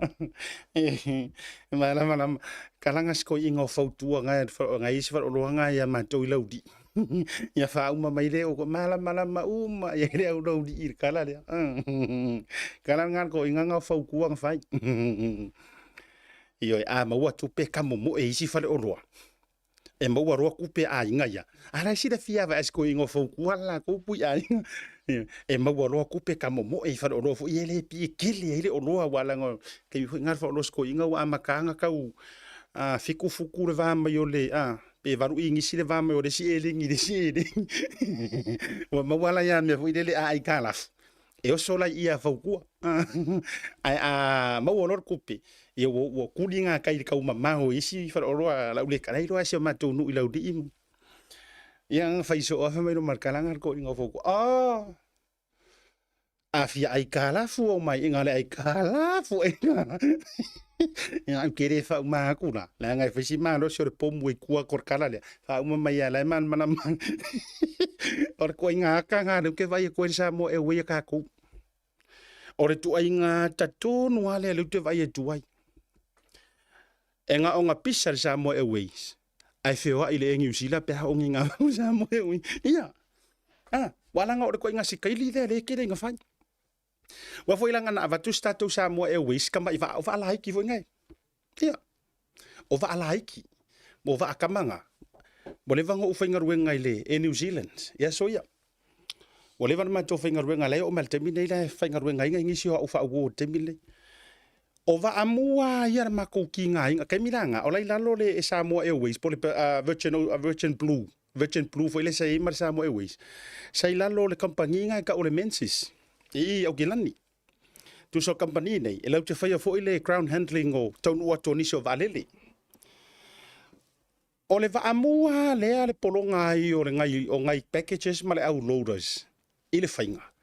O le vale a sau mai sa mo wa fo ele fa onga ia ele ma fa onga ngi meo pallet movers fo ngai automatics ele ongi ka longi la loi ka ko holders kama ngai meno stack fo ngai ia kama mala mai me fa kai nga fa wi me fo ita ele atu ai i lo ka fo nga wenga saka ka fa nga kai ama ko wola e load pe tau no vale ele ingi masingi ke faonga ke le faonga ngi commander se kele ngale pau le mete faonga o le pallet loader fungali awai ke alu wai ia makua pupuka u kuli vai foi ngai me o taritudi e ke ko akuli ko kong ia I offload manually mai Kai ro foi lo ko kuri lo ko ru. Pe ku kusa mare ko kuri aso maso. Le winga la utala. O tama iwa ala hiki ya. Ele hangi business classes vo ile le fancy o va angi. Aya mai wafo ilang o va atau te mai mai Asia o va ala ia e fua mai a vai ngofoa ile mimiki o ngai sainga vo i. Ai a fa ia ila kama sisi. E koe fa, do you have an extra extension belt? Yeah. O vaalanga. O le awari ila ye ke le nga maru ha, mai ma pisa o mai le mai ngos ka ko va. E se asa ke e vai. E oi. Wa foi la ngai le ingi business classes foi le ke e ke sa fai with your bottle of wine. Maku o vai me disi ro maku ma soli ma ngai o ngo fo o fa fa mai soli ke sa fa ye ku o vai ngor se fi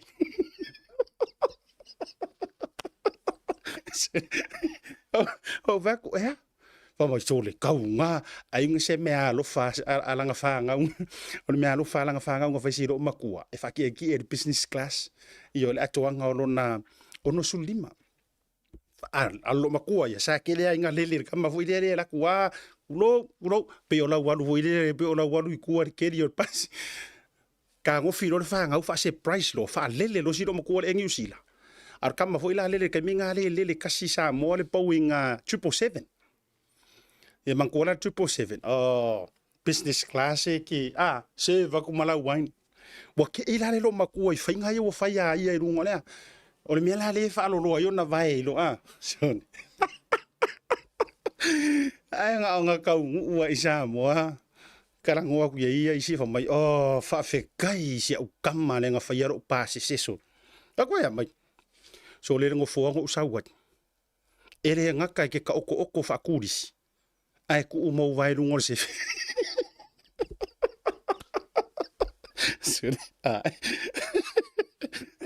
e ku o vai ngor se fi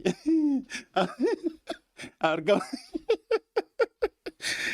o le mela nga re kupu o le fala ve lave nga re kupu o tangata nei e mua nga pisa o i le kako sa mo Airways ma se tato va lele hardly travel using ngai va lele ya wa foi la mele nga wai ela ka ngo ka ngo read mind o le vai nga ya yeah. Wa foi o kanga kai fia mau mea. E fia mau mea. Avaku ka ko sa mo Airways.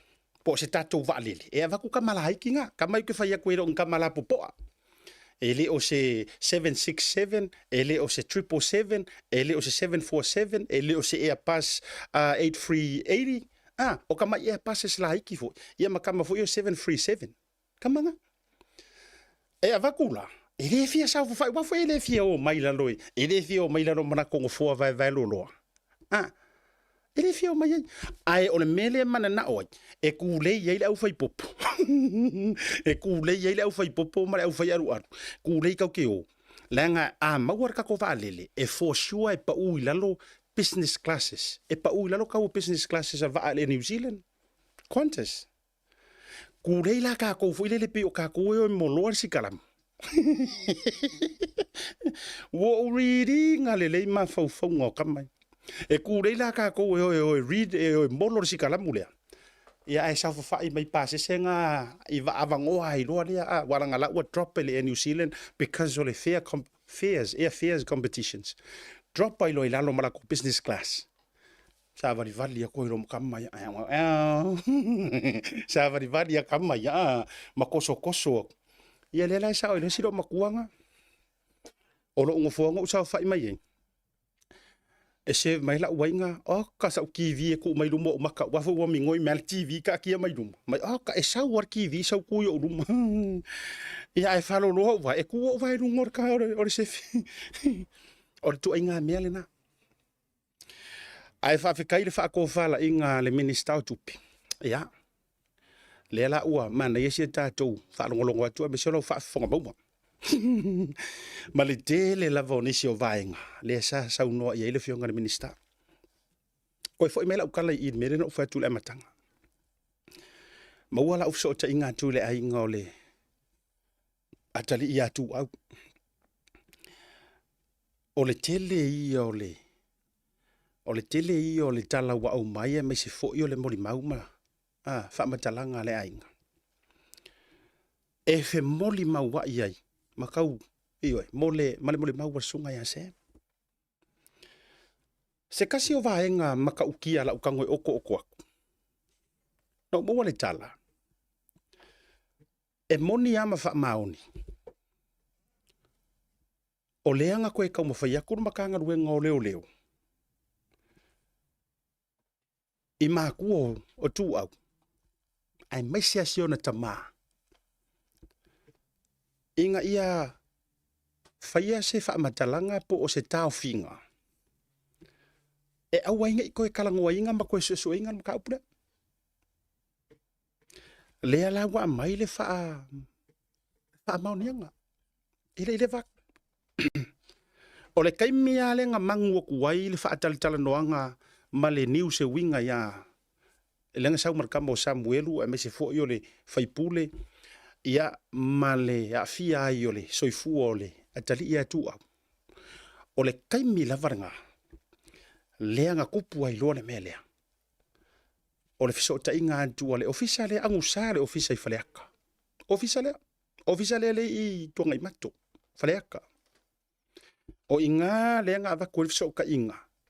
Matapa ai mantua le tua atama po le tama o le ua maliu. Ma whapea kue nga o koua. E nga o koua iai le malosi anga. E tā ofi ai, na to e tala noa ina ma sue inga ngi makau. O la o whawhesiri. Ai se a whai e malo le mea. Ai se a tau te whai ai. O le a kongu le, o le a tonu le tau whaalilo le i kua o le mea lea.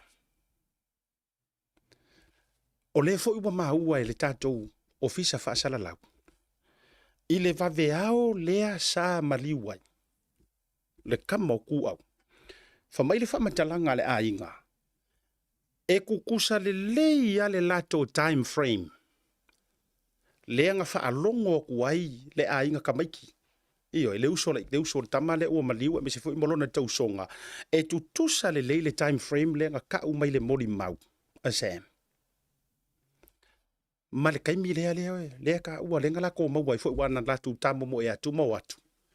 Ea ma maua le tino le latu tangata tu lo le atali. Lai tatia mai le vaenga tonu lenga sa ulfa le moli mau.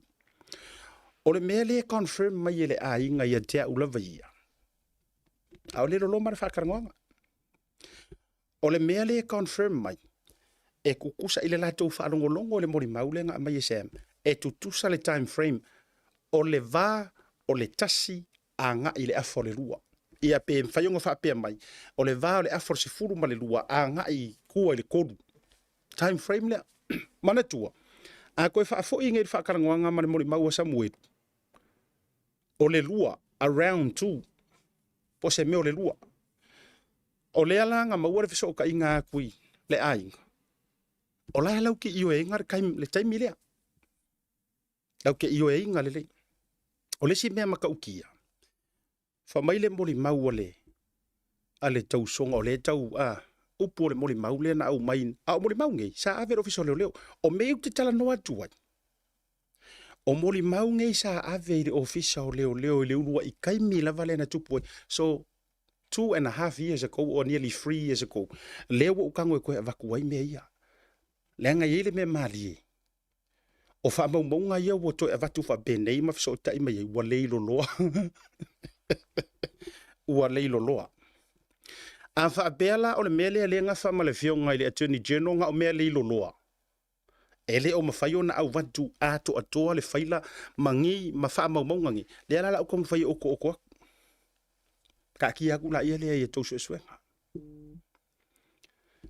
E sau le moli mau lea. Ele nga kai mi kukusa. Ma le tala na whai mai. Whaalongo atu ngai le pa o mai mamang kue le ma maola le whale ma le mele kupu ele ma maola whale or kamo tu au le whale le i vaitele ma le mele le sa tupu le whale lavi. O le moli mau o se tasi ori e tau songa ma le ua maliu. Ngā whai malu o le malo. Ai whafonga le leia le whaingon mo le maurea. Ngā kau I leo leo. E whaalongo mai. Ar kamalea. E ieironga ko mai whainsingia. E whaalongo mai I le koe alu ar ka vale ngā ua maea le pakaku o se leo, pe se leo malosi vo ilele. Pi patum makuiluma. Lono wingo le taimi lea ua kupur whaalawilafi. Ai wha mai e whaalongo mai le toe ola, le toe oso, le taa vale po le toe alu o se taa vale na whaalia mangkua. Kāri ngori ngoa le pōr ngā kaimi o le waweau. You know? E whaalongo aku, e kiso. Mai whaalongo aku nga. E tasi ala na whaitau mala na whaalongo le kaa vale lea ua koe alu. O le pa o le kiso. Now, oa, whai oke le ingisingia. Ai matua le leilanga koe kiki kiso umana ya matou taa vale lai Samoa. Ioi. Se matou Land Cruiser, o le Ford Ranger, e kiso. Whai kuingi ka vale ai. Filosofi mai foi le au fia mau mea ma whapema. Yes, e matua maasangi le leila ta whaalongolongo I leola. O mori mau ngai. O le fesili lo mafufau. O fea o iai mori mau kuskusia ngai. A o leanga ave lava I le ofisa o leo leo. O le si Vaai ngā tāua. Ma liu le akali I le kai ao lea o le aso lua. O le aso lua, le tai ao le sa maliua. Aso lulu, aso kofi, aso wharaile, aso toanai. Aso sāloa. Po se meo le fiafi. Ai whako a koe longo mai e le ofisa o leo leo. Le ainga.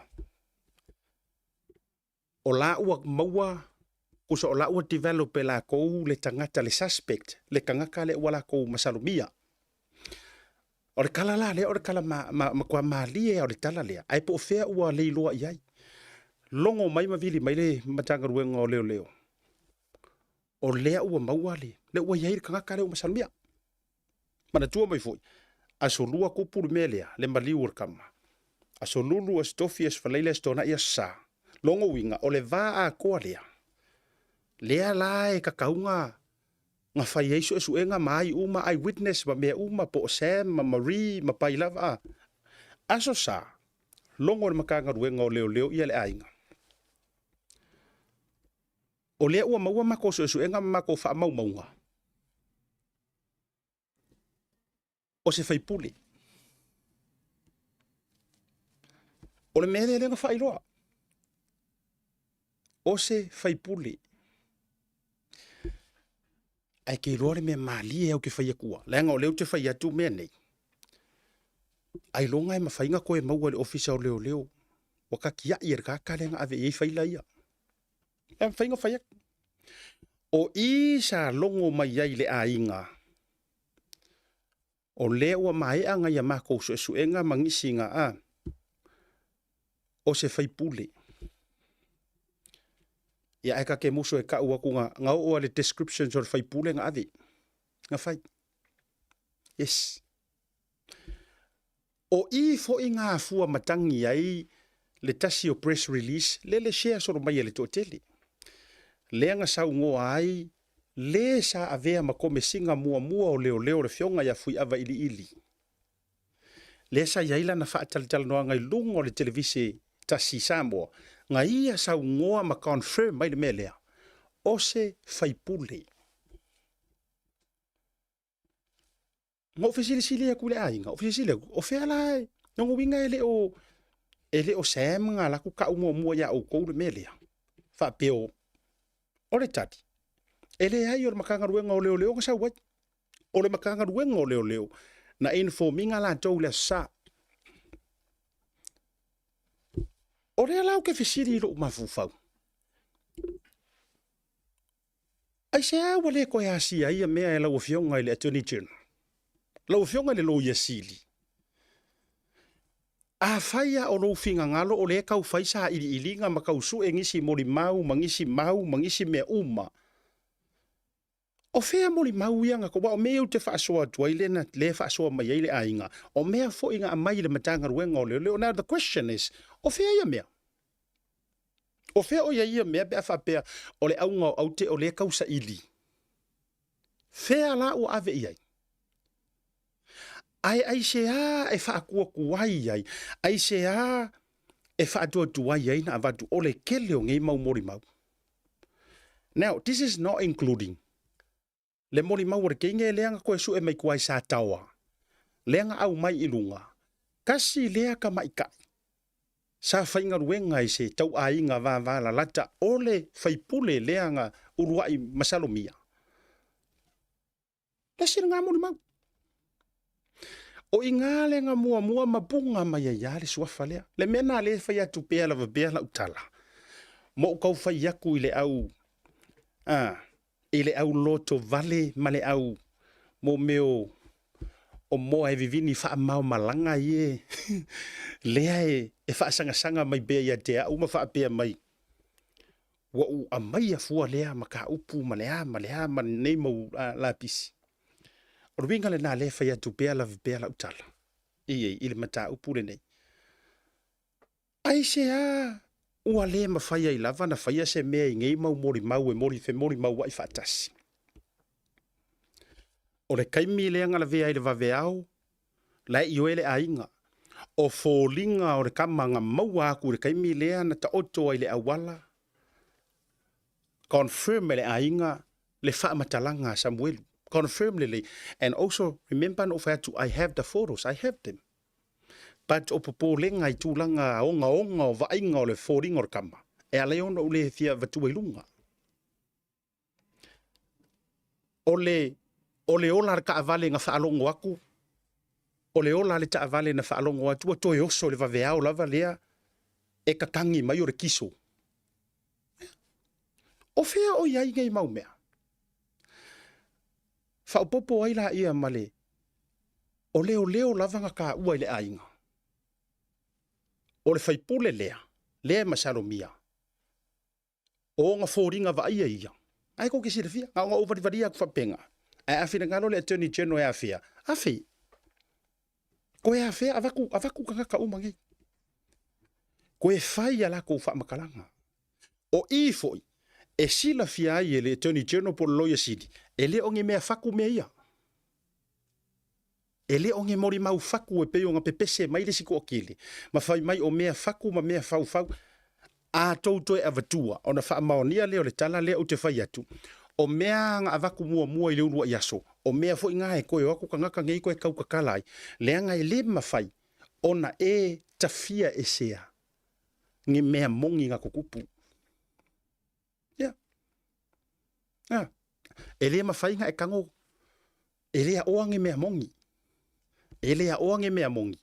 Ai a o mea e le mongi. O le winga la le whea tula utala. O malua o le malu. Sa ka ua i le ainga. O le whaipuli.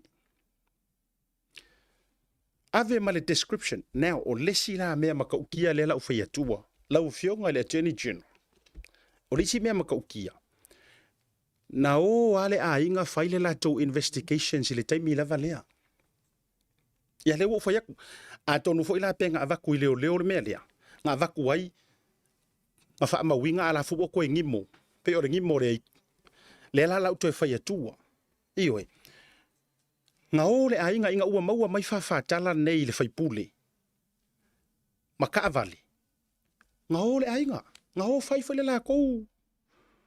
Ioi. Nga o kilo pe mongi langa e se o vaitele ilo o meisi isi ma me ngai me se autou ia le i tono le malo. Peke ngofo i kangu malala. Peke ngofo i vaikele. Peke ngofo i vaiusu. Peke ngofo i apia. A whai o si tangata daua loa. E sila fia umele mamaru lau kele. Ia o tou mauta wafo ye. Ko ke sau whawhai mai whale.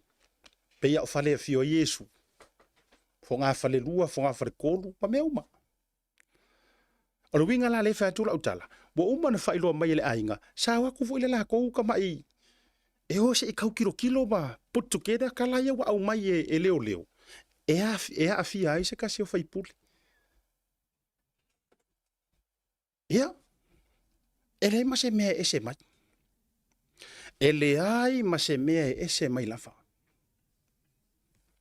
Na o atu malato va ia. Sa iai fa mai ngai iai le van. Ai kalangoa. Ai sau e maletala. O le taavale. O le prado. E o kere iro hau.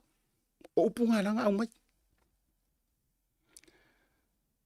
O le alata te whai atu la tatala le reitai. A o fea fo i la o iai le leo. Le leo lea. O fea o mea o iai. O fea o e iai rengi kaimi. Le leo lea na e receiving a umanga ke leo ngai wha maumaunga. Fea o e iai. Walanga iai ma le leo o tou ia leo resign po le alavar mafuanga. Ai se hae ke sanga ngofo umi ai. Ai se hae te sanga fefe ai te le se e fisosoangia. E ke le ngofo a mama mawhai lo loko marou a le ngai me kau whai ngai. Aso lua ma liu tu au. Aso sa longo e malo le malo i le ainga. Or kangaka lea ua masalo iai o se whaipule wha makala mforing or whaipule pala. Aso ngafua e tau lea aso ko anga ila varvai aso le na soai. Ai vilia ko lela Amerika mai kiu. E kiki aku ma whai atu le whaasea le ainga. E whai atu le whaasea le ainga. Why? Ai sea o le a au mai ai. Now, back i le kaimi leanga Amerika ma le whale mai ma avatu ai la vai aso lea. Sa whau tuaina e le ainga le ia malo le malo. E kakau o nga shield. E te tau o na whaapapui inga ringo fuanga lea sa la vea ai ia kama. Kuloua le pa i o le ainga. Moli mau mai le ainga. Mai le aso nga la vea ai e o le aso nga mai e whale lau wasi. Le ai ua koe soli e mau ka avale ese. E le iai ma se pā pupungi fo ilele. Koun ofe siol ofo ilele awange i koe soli e sesi. Le anga e tainted ai mo meo evidence. Le ai ma se mea whapenganga whaia. Le ai ma se mea whapengana whaia. Le lau avaku luma ngai mea ngā lai ngofo ki ngā ai ma le ainga. Sa tatau o na malu puipuia evidence o le mea lea ngā oso ai pa ur ka avale ka oko ai le kama ma mea umalava. Le ai ma se mea na whaia. Ai koe amai ai kua i le siava i aso nganga so o ai lona aso toa nai. Au mai tua, fesili aku i ai. E malo le malo. Ai se a ua whai ai sa te tau na whai se su e ngor mātou wa talii. Ai se a ua kope lau wa ingai mea whapengei. Ai sau le kadi. Ua sui le process. Ua sui le process. Now, does this sounds familiar? Nisi o outou i le matanga ruenga. La alea a fia fua matangi ma le lava loa ma ilantou o loo puno wai e whaalala te muia. A whātia, ono le tautonga. Your duty of care, lau kaukonga. E lea whaina nai mano le malo ia li i matamaitai o loo whaia male ma ele ngā ma le wha maongi. A o mea la ia wa ufisosoangi a kuai. Wha mole koe sa ili ange, sa ili fo langa e leo a mai a mai ngisi o lea mai le ainga. Le ainga tonu, o le mea fo ila le tau warunga i le vaenga o le whiawhiri whaasoa. A whai ai ua le kalia e le ainga lo tau nau watu. A tonu fo i le o le matanga ruenga a toa au o kou ie whaiwhaia kau pulenga le leia.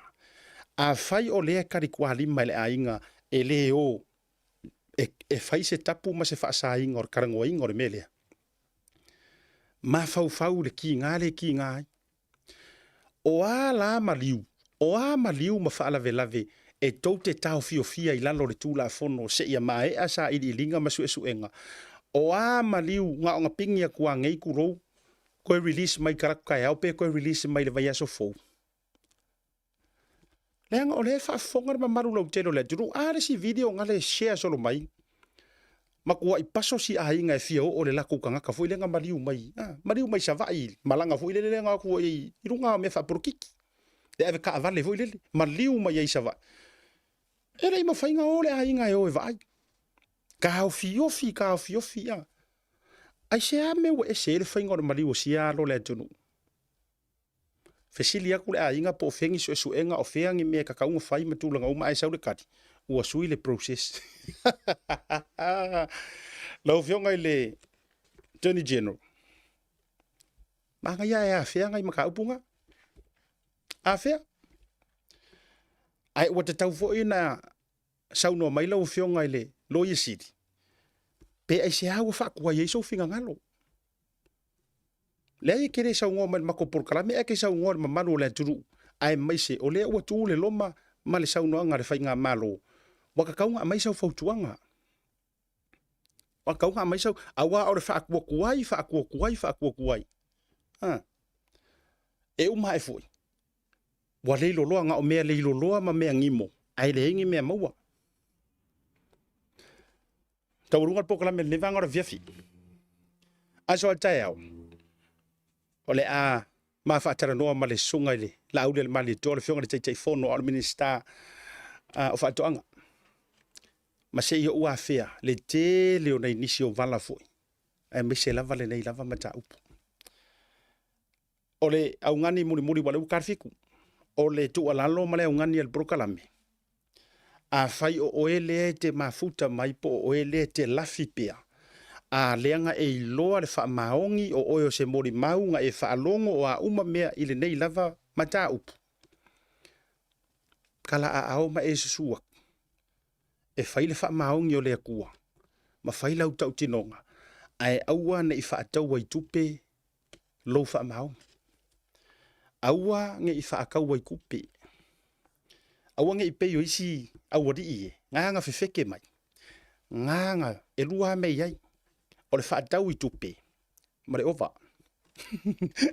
iyo mama o yor masinga mare o ngala lo langi ra kana ngo mai iai aua ne i fa pena tato iyo fefe ile akua e weke fefe au kafa o mea fo ile tino nei te o mea ngai pala o le malosi ma le pawa manga mea uma nga onga sau maru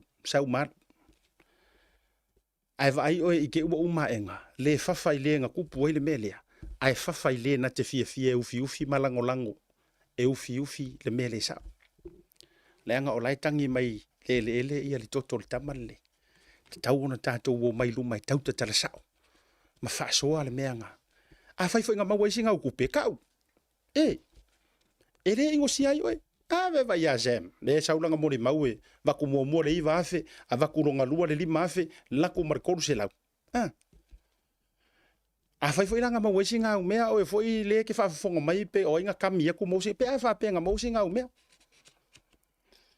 e su malie le ngutu ai o ona le manava tawurunga program le vanga le fifi auri tele tofa banga ser banga le toto madila fu funga fatele ona misi tatu proklame marsunga la ule mali to minister fa tonga ia ma se to fa so e tu sai fo yo nisio vaenga ta ualava mama ta up ia e ha ona tala no ina mo to blau silfia tato filo ile so tayo te masani ta le lima a sieta fre maru pio voliko mai le to le Bluwave TV male proklame le to A'E alofa mo o to soifua mai manuia